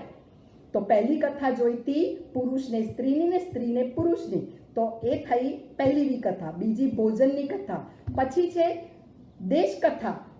પોતાના આજુબાજુ વિસ્તારથી આગળ વધીને આપણે જોઈએ તો શહેરમાં, જુદા જુદા વિસ્તારમાં, આખા શહેરમાં, પછી શહેરથી માંડીને રાજ્યમાં, રાજ્યથી માંડીને બીજા રાજ્યમાં, આખા દેશમાં શું થયું આ જ જાણવાની ઈચ્છા રહેલી છે. તો એ છે દેશ કથા. શું બન્યું ને શું ન બન્યું. અત્યારે સુશાંત ને રિયા ચક્રવર્તી કેસ ચાલી રહ્યો છે, તો બસ એમાં શું નવીન બન્યું એ જાણવાની ઇંતજારી. ન્યૂઝ એના એ મૂકીએ, ક્યાં ક્યાં એની કઈ ડિટેલ્સોને મેળવવાનો પ્રાપ્ત કરીએ, પણ આમાંથી જાણી અને શું કરવું, મારે ને તમારે શું લેવાનું છે ને એ કરવાનું રહી જાય છે. જાણવાનું ખરું, પણ એમાંથી એ જાણી અને મારે શું લેવાનું છે, મારા માટે શું ઉપયોગી છે એ જાણવાનું છે. ક્યાં મારે અટકવાનું છે આ જાણવાનું એમ નહીં. દરેક વસ્તુ જાણીને મારા આત્મહિત માટે હું કેવી રીતે જાણી શકું, તો એ જ્ઞાન બનશે, નહીતર માહિતી જ રહી જશે. આપણે અગાઉ કદાચ આ ઉદાહરણ જોઈ ગયા હશે કે એક ભાઈ હતા, એમને રેલવેના પાટા, એમને મુસાફરી કરવી હતી, તો એ ટિકિટ લેવા માટે ગયા. ટિકિટ બારી પર જઈને એમને પૂછ્યું કે ગુજરાત મેલ ક્યારે આવશે, સૌરાષ્ટ્ર મેલ ક્યારે આવશે, દુરંતો ક્યારે આવશે, એમ જુદા જુદા ટ્રેનના આવવાના સમય એમને પૂછ્યા. અને પૂછીને પેલા ભાઈ જે સામે ઇન્ફોર્મેશન આપી રહ્યા હતા એમને પૂછ્યું કે ભાઈ તમારે કયા મેલમાં જવું છે, કોને? તો કે ના મારે તો ફક્ત પાટા જ ઓળંગવા છે. આપણને આ મૂર્ખામી લાગે એ જીવની વાત સાંભળીને. તો હું ને તમે પણ શું કરી રહ્યા છે? જ્ઞાન તો ઘણું મેળવીએ છીએ, પણ એ જ્ઞાન ફક્ત માહિતી રૂપે રહી જાય છે. તો જ્ઞાનને માહિતી રૂપે નથી રાખવાનું, એ જ્ઞાનને આત્મહિતાર્થે પ્રયોજન કરવાનું છે કે મારા આત્મહિત માટે આ જ્ઞાન મને કેવી રીતે ઉપયોગી થાય, પછી એનો સ્વીકાર કરવાનો છે. તો જ્ઞાનને આત્મહિત માટે જાણીએ તો એ સમ્યક બને. તો મારે આવું સમ્યક જ્ઞાન બનાવવા માટે સ્વાધ્યાય કરવાનો છે. તો આ દેશ કથા. હવે દેશ કથા પછી આગળની ચોથા નંબરની વિકથા છે રાજકથા. તો રાજકથામાં આવશે પૂરા વિશ્વના ન્યૂઝ મારે જાણવા છે કે આખી દુનિયામાં શું બની રહ્યું છે. ચીને શું કર્યું, ભારતે કયા એક્શન લીધા, પાકિસ્તાને શું કર્યું. તો આ દેશાવરની કથા જાણવાની આપણને ઈચ્છા રહે છે, મહેચ્છા રહે છે. પણ આ જાણી અને મારા આત્મહિત માટે મારે એનો ઉપયોગ કરવાનો છે, તે ડાયોને સુગ્ન માણસ કહેવાય. તો મારે આવા સુગ્ન બનવું છે, જાણી અને મારે મારું કલ્યાણ કરવું છે, મારા આત્મા માટે એનો ઉપયોગ કરવો છે. કારણ કે આફ્ટર ઓલ હું આ દેહ નથી, પરંતુ હું આત્મા છું. એ તો મને શ્રદ્ધા થઈ જ ચૂકી છે. કોરોનામાં વિશેષ પ્રકારે આના પર ચિંતન થયું હશે, કારણ કે સમય એવો હતો આ ચિંતન કરવાનો. તો સ્વાધ્યાય કર્યો છે, સ્વનો અધ્યાય. આમાં જ એનો અર્થ છુપાયેલો છે. ભલે શબ્દ અઘરા લાગે, વૃત્તિ સંક્ષેપ અઘરો લાગે, પણ વૃત્તિનો સંકેલો કરવો, સંક્ષેપ કરવો, વૃત્તિઓને જે પહોળી કરીને બેઠા છે એમાં નાના સર્કલમાં આવું. જે મોટા મોટા વર્તુળો કર્યા છે એ વર્તુળમાંથી નાના વર્તુળમાં આવું, એમાં શાંતિ છે, એ સંકેલો કરવો. આવી રીતે તમે એનો અર્થ સમજશો તો તમે કંઠસ્થ કરી શકશો, એને યાદ રાખી શકશો. તો આ થયું વૃત્તિ સંક્ષેપ તપ, આ થયું સ્વાધ્યાય તપ. સ્વનો અધ્યાય કરવો, આત્મા માટે ચિંતન કરવું. 4 વિકથાઓનો ત્યાગ કરવાથી, એ વિકથાથી પાછા વળવાથી આપણે ચિંતન કરી શકીશું. આમાં ને આમાં રચ્યા પચ્યા રહીશું તો આપણને આત્મચિંતન કરવાનો, સ્વચિંતન કરવાનો કે બીજું કંઈક વાંચવાનો, અભ્યાસ કરવાનો, કંઈક તૈયાર કરવાનો, લેખન કરવાનો ટાઈમ જ નહીં રહે. તો આ સ્વાધ્યાયમાં 4 તબક્કા આવે છે કે વાંચના, વાંચવું, વાંચન કરવું. પછી બીજું આવે છે પૃચ્છના, પ્રશ્ન કરવા, જિજ્ઞાસા કરવી. આ એના તબક્કા છે. સ્વાધ્યાય કરવા માટેના તબક્કા છે. વાંચના, પૂછના, પ્રશ્ન પૂછો, જિજ્ઞાસા કરો કે શું, કેમ, આ કેમ આવું બન્યું. ધારો કે આજે જે તપ સમજાવ્યા તો આ સ્વાધ્યાય રૂપે તમે એને પ્રયોજો, એને વાંચી લો, એને બરાબર તમારા જીવન સાથે કેવી રીતે હું અમારા જીવનમાં વણી શકું, આ એક એક તપને મારી શક્તિ પ્રમાણે, મારી અનુકૂળતા પ્રમાણે હું કેવી રીતે એનો ઉપયોગ જીવનમાં કરી શકું, એ કરશો તો એ ઉપયોગી નીવડશે. નહીંતર આ માહિતી જ રહેશે, પરીક્ષા રૂપે થઈ જશે, જીવનમાં નહીં આવે તો દુઃખથી પણ વિરામ નહીં પામી શકીએ, ઈચ્છાઓ ત્યાંની ત્યાં જ રહેશે અને જીવન આમ ને આમ જે 4 મહિના પૂરા થયા એવા આગળ ને આગળ આ ભણતા ભણતા ધારો કે 4 મહિનાને સાથે આ જે આપણો સમય બીજો પણ ગયો, એ મહિનાઓ, એ સમય પૂરો થયો તો બીજા અનેક આવા મહિનાઓ જશે, વર્ષો જશે, જીવનના અંતે પછી પસ્તાવા સિવાય વારો નહીં રહે. એ પહેલાં કામ કરી લઈએ તો આ તપને હું કેવી રીતે વણી શકું ને એ જાણવાનું છે, સમજવાનું છે. તો એ સ્વાધ્યાય કરવાથી થશે. તો સ્વાધ્યાય એક ઉત્તમ તપ છે. તો એ તપ 4 વિકથાઓને આવતી અટકાવવાથી આપણે આ વાંચના કરી શકીશું, પૂછણા કરી શકીશું. અને જુઓ, ત્રીજું છે પરિયટ્ટણા. પરિયટ્ટણા એટલે વારંવાર જે ભણેલું છે ફેરવવું. ન ફેરવવું એટલે વાંચી જવું. ન વાંચવાથી આપણે એનાથી પાછા શું થઈ જઈએ છીએ, એ જ્ઞાન આપણને જતું રહે છે. એટલે વારંવાર આ પતશે પછી પણ જીવન દર્શનને તમારે વારંવાર ફેરવવાનું છે. જ્ઞાન રૂપે તો ફેરવવાનું છે પણ જીવનમાં ફેરવવાનું છે. તો જીવનમાં ફેરવવાથી જીવનમાં ઉપયોગી બનશે, એનો સ્વાધ્યાય થશે. સ્વાધ્યાય કરવાથી ઘણા ફાયદા થાય છે. તે ફાયદાનો ઉપયોગ કરવો હોય તો આ 4 વિકથાથી વિરમી અને વાંચના પૂછના ફરી ફેરવવાનું છે, કંઠસ્થ કરવું છે. તો પણ આ ફેરવવું પડશે. જો વાંચ્યું નથી, પરિયટ્ટણા નથી કરી તો આ બધું ભૂલાઈ ગયું છે. કેટલું બધું શીખ્યા આપણે બધા સાથે મળીને ભેગા થઈને. આધ્યાત્મના 6 બોલ, સુખી થવાની 4 ચાવી, પુણ્યનું સ્વરૂપ, પાપનું સ્વરૂપ, 8 કર્મ, બધું જ આપણે ભણી ગયા. તો એને ફેરવ્યું હોય તો અત્યારે જે આપણે નવું શીખવાનું છે એમાં એને કનેક્ટ કરી શકીએ, એનું જોડાણ કરી શકીએ. કનેક્શન કરવાથી કરેક્શન થાય છે. કનેક્ટ જ ના થઈએ જ્ઞાન સાથે તો કરેક્શન નહીં થાય. અને કરેક્શન નહીં થાય તો જે ગુણોની પ્રાપ્તિનું કલેક્શન કરવું છે, આફ્ટર ઓલ આ બધું કરવાનું છે શેના માટે? હું આત્મા છું અને આત્માના ગુણોમાં સાચું સુખ રહેલું છે. તે ગુણોને મારે પ્રાપ્ત કરવા છે, એનું કલેક્શન મારે કરવું પડશે. તો એ કલેક્શન કરવા માટે મારે શું થવું પડશે? કનેક્ટ થવું પડશે. મારા ઉપયોગને જ્ઞાન સાથે જોડવો પડશે. તો આનાથી હું ખાલી થઈશ. 4 વિકથાઓથી મારું મન હળવું થશે. આ બધી વાતોથી હું હળવી થઈશ, એનાથી અલગ થઈશ. તો મારે જે અંદર નાખવું છે તે જઈ શકશે. તો હું સ્વાધ્યાય કરી શકીશ. તો ચોક્કસ આપણે સ્વાધ્યાય કરવો છે. તો 4 વિકથાઓથી હું ને તમે વિરમીશું, આ જાણ્યું એને સ્વીકારીશું, સમજીશું અને આ સ્વાધ્યાયને આપણે લાવીશું. તો વાંચના, પૂછના, પરિયટ્ટણા અને છેલ્લે છે ધર્મકથા. આપણી જે ધર્મકથા એટલે મારી કથા, જે કોઈએ આવું કરેલું છે, પૂર્વે એને આવું કર્યું છે, એની કથા એ સાંભળીએ, એ સમજીએ કે આ જીવો આવી ઈચ્છાઓને અટકાવી અને દુઃખને દૂર કરી શક્યા છે. તો મારે દુઃખને દૂર કરવું છે તો એમના દ્રષ્ટાંતોથી હું આ સમજી શકું. તો એ વાંચવું પડશે, એ બધું કરવું પડશે. તો એ કરવાથી શું થાય છે? સ્વાધ્યાય થઈ શકે છે. તો સ્વનો અધ્યાય કરવા માટે આ વિકથાઓથી હું પાછી વળું, આ કથાઓ મારા આત્મહિતાર્થે જાણીને એમાંથી કંઈક શીખું, એ રીતે આ માહિતીને હું જ્ઞાનપ્રદ બનાવું અને એનો સમ્યક ઉપયોગ કરું. તે થશે સ્વાધ્યાય. તો હવે આપણે એના પછી આગળ વધીએ છીએ. 5મું આવશે ધ્યાન. હવે ધ્યાનમાં આવે છે કે જ્યારે આપણે કોઈ પણ કામ કરવું છે ને ત્યારે એકાગ્ર નથી થઈ શકતા. ધારો કે અત્યારે હું ભણવા બેઠી છું તો બીજું બધું મનમાં હશે તો જે મારે આપવું છે એ આપી નહીં શકાય. માટે મારે આ વિષયમાં એકાગ્ર બનવું પડશે. તો એકાગ્ર નથી બનતા અને આ એકાગ્રતાપણાને ગુમાવી દઈએ છીએ. એકાગ્રતાને હાજર નથી રાખતા, ગેરહાજર રહીએ છીએ. તો ગેરહાજર નથી રહેવાનું, હાજર થઈને કામ કરવાનું છે. બરાબર હું શું કામ કરવા માટે પ્રસ્તુત થઈ છું, મારે શું કરાવવાનું છે એ બરાબર ધ્યાન રાખીને હું કરું તો શું થાય છે? ધ્યાન નામનો તપ બને છે. તો ગેરહાજર રહીને કામ નથી કરવાનું. યોગના ઉપયોગને એમાં જોડવાનો છે. યોગના ઉપયોગને શું કરવાનું છે? તેમાં સ્થિર કરવાનો છે. તો યોગના એક સાથે 2 કામ નહીં કરવાના. જ્યારે ભણવા બેઠા હોય ત્યારે ભણવાનું, સાથે સંગીત પણ સાંભળવાનું અને ભણવાનું પણ ખરું કે ના હું જ્યારે સંગીત સાંભળું ને ત્યારે હું ભણી શકીશું. ખરેખર એવું નથી. એક કામ એક જ વખતે એ જ કામ કરવાથી ધ્યાન રાખીને કામ કરી શકાય છે. માટે શું કરવાનું? એકાગ્ર બનીને ધ્યાન કરવાનું.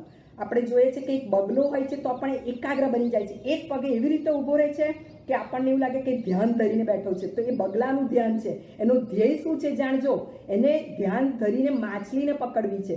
તો એ બગલો પણ એકાગ્ર બને છે ત્યારે માછલીને પકડી શકે છે. તો આ મારા માટે તો આ દુર્ધ્યાન ગણાશે. મારે આવું ધ્યાન નથી ધરવાનું, પણ મારે મારા આત્માના હિત કરવા માટે, આત્મહિતકારી જે કામ કરવાના છે એના માટે મારે એકાગ્ર બનવાનું છે.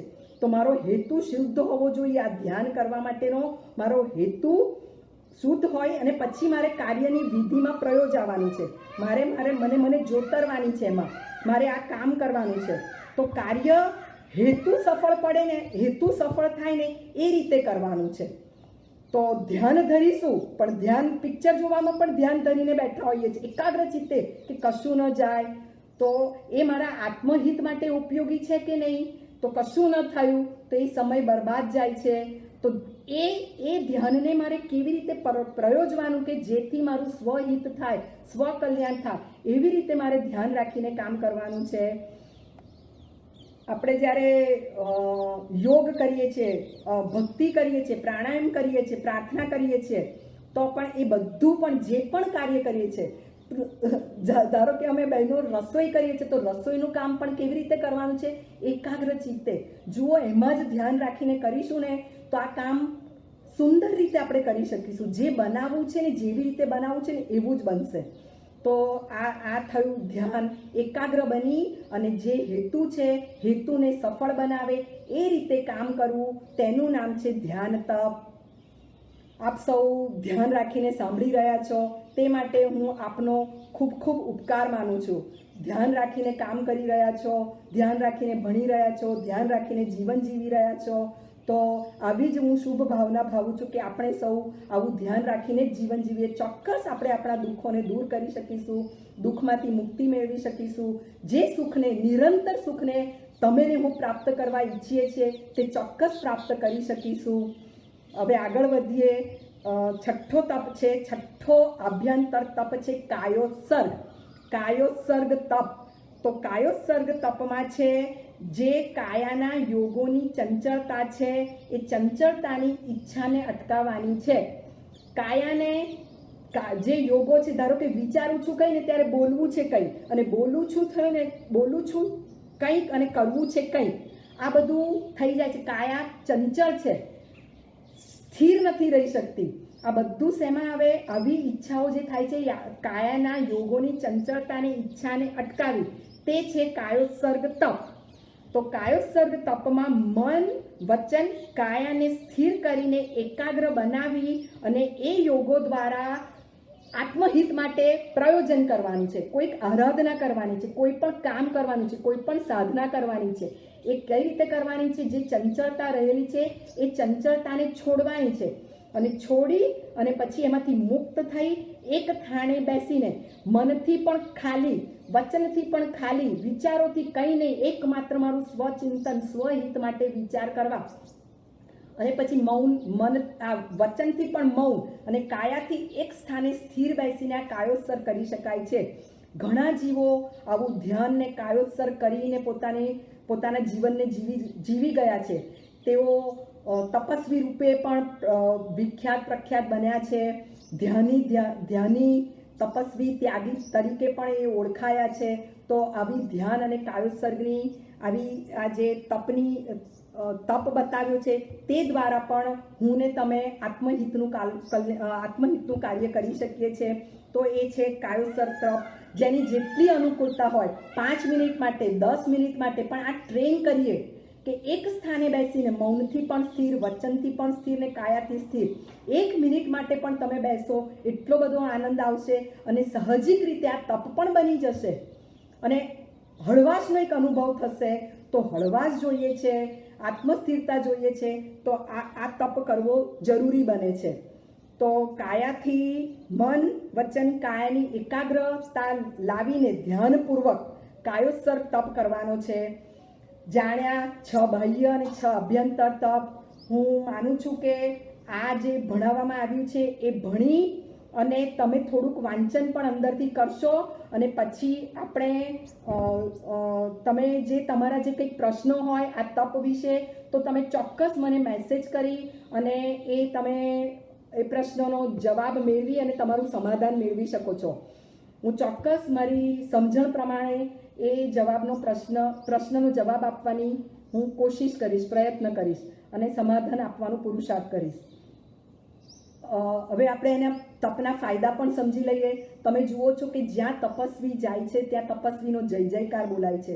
તો વહવા માટે તપ નથી કરવાનો, પણ આ તપથી મારા આત્માને કેટલો બધો ફાયદો થાય છે એ બરાબર થોડું ચિંતન કરજો કે આ તપ બતાવવા શા માટે મારે આવો દંડ લેવાનો, શા માટે મારે બધું છોડવાનું, શા માટે મારે ત્યાગ કરવાનો. પણ ત્યાગમાં શું છે? ત્યાગમાં શાંતિ છે. ભોગવવામાં શું છે? અશાંતિ છે. જેટલું વધુ ભોગવવા જઈશું, જેટલું વધારે ને વધારે ભોગવવા જઈશું એટલા આપણે જ ભોગવાઈ જઈએ છીએ. લાગે છે કે આપણે જ ખર્ચાઈ જઈએ છીએ.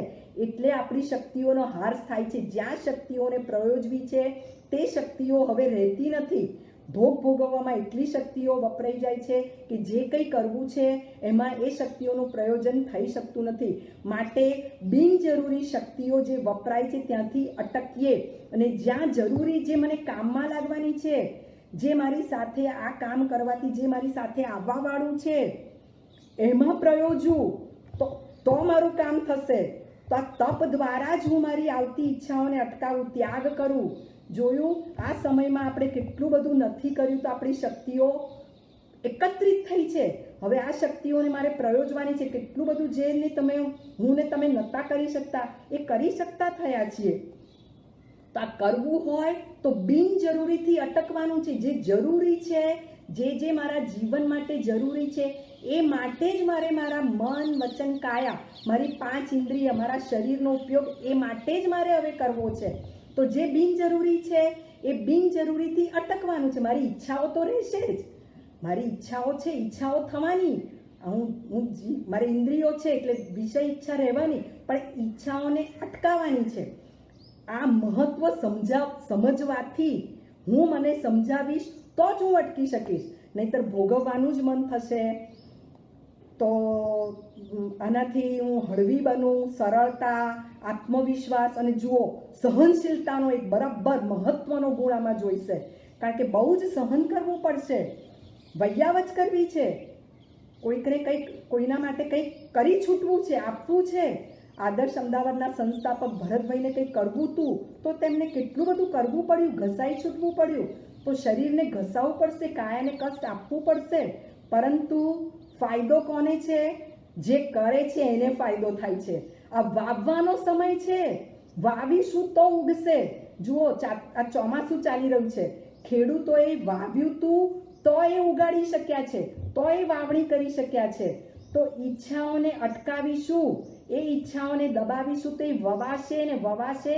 તો નવી ઈચ્છાઓ ઊભી જે થવાની છે એને આપણે શું કરી શકીશું? ઉગતી અટકાવી શકીશું. અને એને ત્યાગમાં મારી શક્તિઓને હું પ્રયોજીશ તો આ તપ સહજિક બનશે. અને તપ કરવાથી 6 બાહ્ય અને 6 અભ્યંતર તપ કરવાથી આવો મને ફાયદો થશે. તો એ તપ કરવાથી મારો જ આત્મા જે તપ નહોતો કર્યો ને ઈચ્છાઓ કરી હતી એનાથી મને દુઃખ મળતું હતું અને મારી શક્તિઓનો હર્ષ થતો હતો. હવે એ જ શક્તિઓને હું તપમાં પ્રયોજું તો એ શક્તિઓ કોના માટે પ્રયોજાશે? આત્મા માટે પ્રયોજાશે. તો આનાથી મારો જ આત્મા ગુણવાન બનશે. મારા અનેક ગુણોને હું કેળવી શકીશ, એ અનેક ગુણોને હું પ્રાપ્ત કરી શકીશ. તો આત્માને ગુણવાન બનાવવા માટે મારા હેતુને બરાબર ધ્યાનમાં રાખીને હું કામ કરું. જે તપ કરીશ એનાથી મારું આત્મહિત થશે, સ્વહિત થશે, કલ્યાણ થશે અને મારો આત્મા આનાથી જ ગુણવાન બનશે. સમાજમાં પણ તપ કરવાથી જ મારી પ્રતિષ્ઠા તપથી વધે. બીજી પ્રતિષ્ઠાનું ખબર નથી કે આજે પ્રતિષ્ઠા છે અને કાલે પ્રતિષ્ઠા ન પણ હોય, પણ કાયમી પ્રતિષ્ઠા સ્થાપવી છે. જ્ઞાનીની નજરમાં જ્ઞાની બનવું છે, જ્ઞાનીની નજરમાં આદરણીય બનવું છે, પ્રશંસનીય જ્ઞાનીની નજરમાં બનવું છે. તો આ તપને મારે કરવા પડશે. તપથી સર્વાંગીણ વિકાસ થાય છે સર્વ ક્ષેત્રમાં, સામાજિક, કૌટુંબિક, આર્થિક, બધા જ ક્ષેત્રે, ભૌતિક અને છેવટે તો આધ્યાત્મિક ક્ષેત્રે હું મારો વિકાસ કરી શકીશું. તો સર્વાંગીણ ક્ષેત્રે વિકાસ કરવા માટે તપ એ જબરજસ્ત મોટું અનુષ્ઠાન છે. તો તપના વિવિધ પ્રકાર જોયા, 12 પ્રકારના તપ જોયા, જેમાં જેને પોતાની શક્તિ પ્રમાણે જે તપ કરવાની રુચિ હોય, અનુકૂળતા હોય, પણ એક તપને પકડીને, એ તપનું દોરડું પકડીને જે દુઃખની ગર્તામાં હું ધકેલાઈ છે, જે દુઃખના કૂવાના ઊંડા કૂવામાં હું ધકેલાઈ ગઈ છું, તો આ દોરડું પકડીશ તો ધીરે ધીરે આ તપનું દોરડું પકડીને હું ધીરે ધીરે બહાર આવી શકું છું. ક્રમશઃ રીતે એક પછી એક તપ કરતી જઈને, આ સીડીના પગથિયા ચડતી જઈને હું શું કરી શકું છું? મારી શક્તિઓનો વિકાસ કરી શકું છું. તો આ તપને હું પ્રયોજું અને તપથી હું આગળ વધું અને સર્વાંગીણ વિકાસ કરી શકું અને તમેને હું બધી રીતે આગળ વધીએ, એ જ ઉત્તમ મંગલ ભાવના સાથે આ વિષયને હું અહીંયા પૂરો જાહેર કરું છું. હવે પછી જે મને લાગે છે કે મારે મિત્તલબેન સાથે વાત થઈ હતી તે પ્રમાણે પુણ્ય સબ્જેક્ટમાં કંઈક થોડું અધૂરું હતું. હવે મને આપ બધા મને આજે મેસેજ કરીને કહેશો કે એમાં કયો વિષય મારે આગળથી લેવાનો છે. અમુક મને લાગે છે કે આપણે 5 પ્રકારના પુણ્ય સમજ્યા હતા, પણ મન પુણ્ય, વચન પુણ્ય ને કાય પુણ્ય અને નમસ્કાર પુણ્ય, એ 4 પુણ્ય મને લાગે છે કે આપણા રહી ગયા હતા. તો અત્યારે આપણી પાસે 10 મિનિટનો સમય છે, તો એને પણ આપણે જલ્દી જોઈ લઈએ. પુણ્ય એ આપણે સમજી ગયા હતા કે પુણ્ય એ શું છે. મારે પુણ્યની વાવણી કરવાની છે, પાપથી અટકવાનું, અને જે અનુષ્ઠાન બતાવ્યા છે, 9 પ્રકારના અનુષ્ઠાન બતાવ્યા છે, એ પણ એક વાવવાનો મોકો છે. અનાજ, અન્ન પુણ્ય, અનાજ જે મારી પાસે છે સ્વેચ્છાએ મારે ન વાપરતા બીજાને મારે આપવાનું છે. મારી પાસે જે ભોજનના સાધનો છે એ મારે ખાવા પછી, હું ખાઉં પછી જે વધારે છે તે અન્યને આપવાનું છે. તો અન્ન પુણ્ય, પાન પુણ્ય, પાણીના પીવાના પદાર્થો, હું પાણીની પરબ ખોલી શકું, ઠંડા પીણા આપી શકું, ગરમ પીણા આપી શકું, પીવાથી કોઈની તરસ છીપાવી શકું, કોઈને પાણીના સ્થાને છાશ, લીંબુનું શરબત પીવડાવી શકું, એ છે પાન પુણ્ય. રહેવાની જગ્યા આપી શકું તો એ છે લયન પુણ્ય. સુવા બેસવાના આસન, લયન પુણ્ય. શયન પુણ્ય એટલે સુવા પાથરવાના આસનો આપી શકું તો શયન પુણ્ય છે. વત્થ પુણ્ય એટલે મારી પાસે જે વસ્ત્ર છે તેમાંથી જે વધારાના વસ્ત્ર છે તેને પણ હું દાન કરી શકું છું, અને દાન રૂપે આપીને વસ્ત્ર પુણ્ય, તો વત્થ પુણ્ય પણ છે. હવે આ બધું તો મારી પાસે હોય તો હું આપી શકું, વધારાનું હોય તો આપી શકું. ધારો કે આ પુણ્ય જે ધનિક હોય એ વધારે કરી શકે, અને જેની પાસે કંઈક ઓછું હોય તો એ ઓછું કરી શકે. એવું બને કે જેની પાસે અનાજ વધારે છે તો એ ધન હોય તો એની પાસે આ વધારે આપી શકે.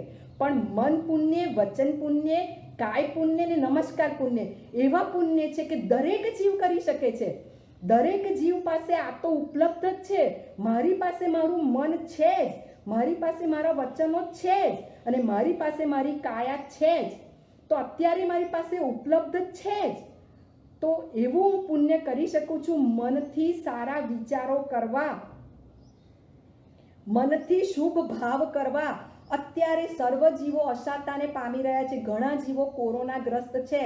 તો મનથી અત્યારે હું નિરર્થક વિચાર કર્યા વગર દિવસમાં 5, 7, 10 વાર હું એવું વિચારું કે જે જીવો આ સ્થિતિમાં પસાર થઈ રહ્યા છે તેઓ શાતાને પામે, તેમને સમાધિ મળે, શાતા રહે, સુખશીલતાને પામે, તેઓ જલ્દી આ રોગમાંથી મુક્ત થઈ જાય. તો આવા સારા શુભ ભાવ કરવાથી આ શુભ ભાવ તેઓને પહોંચે છે. પણ નિરર્થક વિચાર કરવાથી કે આનું આમ થઈ જાય, તેનું આમ ન થવું જોઈએ, આવા વિચારો કરવાથી હું કશું પહોંચાડી નથી શકતી. પણ શુભ ભાવના, આદર્શ અમદાવાદની શુભ ભાવના તો આપ સર્વે ગાવો છે. કોઈ રહે ના ભૂખ્યું જગમાં, કોઈ રહે ના તરસ્યું રે, કોઈ રહે ના અભણ નિરક્ષર, સૌને મળે તક સરખી રે. આ બધું ક્યાંય હોય ને લડાઈ ઝઘડા. તો આવા શુભ વિચારો કરવા માટે મનને પ્રયોજવાનું છે. એનું નામ છે મન પુણ્ય. મનથી શુભ વિચાર કરવા, અશુભ વિચારો નથી કરવાના. અને જુઓ, અશુભ વિચારોથી અટકવાથી આપણે શુભ વિચાર કરી શકીશું. તો આ તપ પણ બની જશે કે મારે અશુભ વિચારો કરવાની ઈચ્છા નથી કરવાની. કોઈની નિંદા થાય, એનું અહિત થઈ જાય, મારી સાથે એને આવું કર્યું છે એટલે એનું પણ આવું થાય, આવું મારે નથી વિચારવાનું. સૌનું સારું થાવ, સર્વ જીવો સુખ શાંતિને સમાધિને પામો, સર્વત્ર શાંતિ વિસ્તરો. આવા સુખ શાંતિને સમાધિના મારા જે મને મળે એવા ભાવ છે એ સર્વત્ર માટે પ્રયોજવાના છે. મનથી હું આ કરી શકું છું. આમાંથી કશું પૈસાથી મારે આપવાનું નથી, કશું આપીને આપવાથી આ નથી, પરંતુ મનથી શુભ વિચારવાથી આ કરી શકાય છે. તો શા માટે હું આવું મનથી શુભ ન વિચારું? શા માટે હું અશુભથી ન નિવર્તું અને ખોટા વિચાર કરીને હું મારું જ હિત કરી બેસું? એની જગ્યાએ મન તો મને મળ્યું જ છે. જ્યારથી મારો જન્મ થયો અને જ્યારથી આ મન મને મળ્યું છે ત્યારથી હું એનો શુભમાં પ્રયોજી શકું છું, પણ મને આવી ખબર નથી. હવે આજે મને ખબર પડી તો નિરર્થક વિચારોથી અટકી અને હું શુભમાં મનને પ્રવર્તાવું. આ થયું મન પુણ્ય. એવી રીતે છે વચન પુણ્ય. વચનથી મારે શું કરવાનું છે? વચનથી મારે આ વચનોને શુભમાં પ્રવર્તાવાના છે. આ જીભથી ગાળ પણ બોલી શકાય છે અને આ જીભથી સારા શબ્દ પણ બોલી શકાય છે. તો શા માટે મારે આવા અશુભ શબ્દ બોલીને મારા જીભને મારે એમ કે છે અભડાવી, ગંદી કરવી? જીભને મારે હવે શુભમાં સારા વચન માટે જ હવે આ મુખ ખુલશે. ખરાબ વચનો, કોઈની નિંદા કરવા માટે, અનિંદક સ્વભાવને આપણે ઘૂંટીને શીખી ગયા છે. તો મારે હવે કોઈથી આ વચનો બોલીને મારે નિંદા કરવી નથી. મારે વચનોથી જે બોલવું એ આત્મહિતકારી બોલવું છે. કોઈના સારા બે વચનો કોઈના જીવનને શણગારી શકે છે અને કોઈના આવા ખરાબ બોલ્યા વચનો કોઈના જીવનને સળગાવી પણ શકે છે. તો મારે મને વચન પ્રાપ્તિ થઈ છે, વચનનો યોગ મળ્યો છે, તો આ વચનથી પુણ્ય પણ બાંધી શકાય છે. બોલો, કશું આપવાનું નથી, ફક્ત સારું બોલીને, સારું વિચારીને, કોઈનું સારું શુભ વિચારીને સારું બોલવાથી, જે છે બોલવાથી, એ બોલવાથી તેમનામાં જે છે મને પ્રાપ્ત થાય છે કે ભાઈ એમનામાં આ સારાપણું છે, તેઓ બહુ કોમળ છે, બહુ કરુણાવાન છે, તો એ કરુણા મારામાં આવશે. પણ તેઓ બહુ ભૂંડા છે તો એ ભૂંડાપણું મારામાં આવશે. તો મારે આવું ભૂંડાપણું જોઈતું નથી. મારે એમનામાં રહેલી કરુણા જોઈએ છે, એ ગુણ મારે જોઈએ છે. માટે મારે ગુણોને મમડાવવાના છે, ગુણોને પ્રગટાવવાના છે. તો પ્રગટાવી હું ક્યાંથી શકીશ? મારા વચન દ્વારા. તો આ વચન પુણ્ય બને છે. તો વચનથી મારે શું કરવાનું છે? શુભમાં વચન યોગનો ઉપયોગ કરવાનો છે, જેથી વચન પુણ્ય બને. આમાં આગળ પણ ઘણું બધું કહી શકાય એમ છે, પરંતુ અત્યારે આપણે આટલું સમજીએ કે વચનથી શુભ વચનો બોલવા, તેનું નામ છે વચન પુણ્ય. હવે ત્રીજું છે કાય પુણ્ય. કાયાથી પુણ્ય કરવું તે. તો આપણે એ વિશેષ પ્રકારે કાય ક્લેશ અને બધા જ તપમાં આગળ જોતા આપણે કાય ક્લેશ જોયો અને એની સાથે સાથે આપણે વૈયાવચ પણ જોઈ, સેવા. એ બંનેમાં કાયાને શું થાય છે? કાય પુણ્યમાં જોતરી શકાય છે, કારણ કે કાયાનો વિશેષ ઉપયોગ હોય છે. એટલે આપણે એ તપ દ્વારા તો સમજી જ ગયા છે કે કાયાથી બીજાને સેવા કરવી, મારી કાયાને કષ્ટ પહોંચાડીને બીજાની કાયાને સાતા પમાડવી, તેનું નામ છે કાય પુણ્ય. તો કાયા તો મને મળી જ ગઈ છે અને કાયાનો આવો સદુપયોગ કરીને હું આ પુણ્ય પણ કરી શકું છું અને તપ પણ કરી શકું છું. અને તપ કરીને જે પૂર્વે બાંધેલા છે કર્મ, એનો ખાત્મો પણ બોલાવી શકું છું અને નવું પુણ્ય બાંધી પણ શકું છું. જે પુણ્ય મારા જે બીજા સંચિત કર્મ છે એમાં પણ આ પુણ્ય મને મદદરૂપ થાય. જુઓ, તમને સૌને ને મને કેવા સંયોગો મળ્યા. આદર્શ અમદાવાદનું પ્લેટફોર્મ મળ્યું, આવા પુણ્ય બાંધ્યા હતા, આવું કરવાનો અવસર સાંપડ્યો. કાયાથી આપણે આવું કરી શક્યા, મનથી વચનથી આવું કરી શક્યા. તો આવા સંયોગો પ્રાપ્ત થતા જાય. આવું પુણ્ય પણ જરૂરી છે. પછી પુણ્યમાં તો સમજી ગયા છે કે પુણ્યને છેલ્લે ઠોકર પણ મારી શકીએ છીએ, કારણ કે પુણ્ય એ તો લેણું છે. મારે જોઈતું નથી, મારું જે લેણું છે એને છોડી અને હું જઈ શકું છું. તો આગળ વધવું છે તો એમાં પુણ્ય બાધક નથી બનતું, પરંતુ દેવું બાધક બને છે. અને દેવું એ મારા પાપ કર્મ છે, તો પાપને તો મારે ભોગવવા જ પડશે. પણ પુણ્યને ન ભોગવવા હોય તો હું ભોગવ્યા વગર પણ હું છેલ્લે એને લાત મારી અને મારો કિનારો આવતા હું ઠેકડો મારીને ત્યાં સામેની બાજુ પહોંચી શકું છું. તો પણ પુણ્યની જરૂર સારા સંયોગની પ્રાપ્તિ. જો અત્યારે સારા સંયોગો આવ્યા તો કંઈક રીતે કનેક્શન થયું ને આપણે આ રીતે પણ મળી શક્યા. તો આ રીતે પણ કાનથી તમે સારું સાંભળી શક્યા અને વચનથી હું બોલી શકી.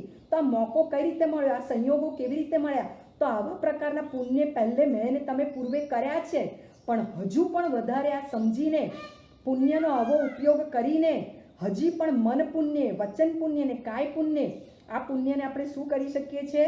બાંધી શકીએ છીએ, જેથી આવા ફ્યુચરમાં પણ મને ને તમને આવા સારા સંયોગો મળતા રહે, એની સાથે કનેક્શન કરી શકીએ. એ માટે પણ આપણે શું કરવાનું છે? આ પ્રકારના પુણ્ય કરતા રહેવાના છીએ. અને છેલ્લે છે નમસ્કાર પુણ્ય. તો નમસ્કાર પુણ્યમાં આવશે જે આપણે જોયું ને કે વિનય કરવાનો છે. જ્ઞાનીજન જે આપણાથી જ્ઞાનમાં મોટા છે, પહેલાં તો આવશે ઉંમરમાં મોટા, જે મારા ને તમારા કરતાં ઉંમરમાં મોટા છે.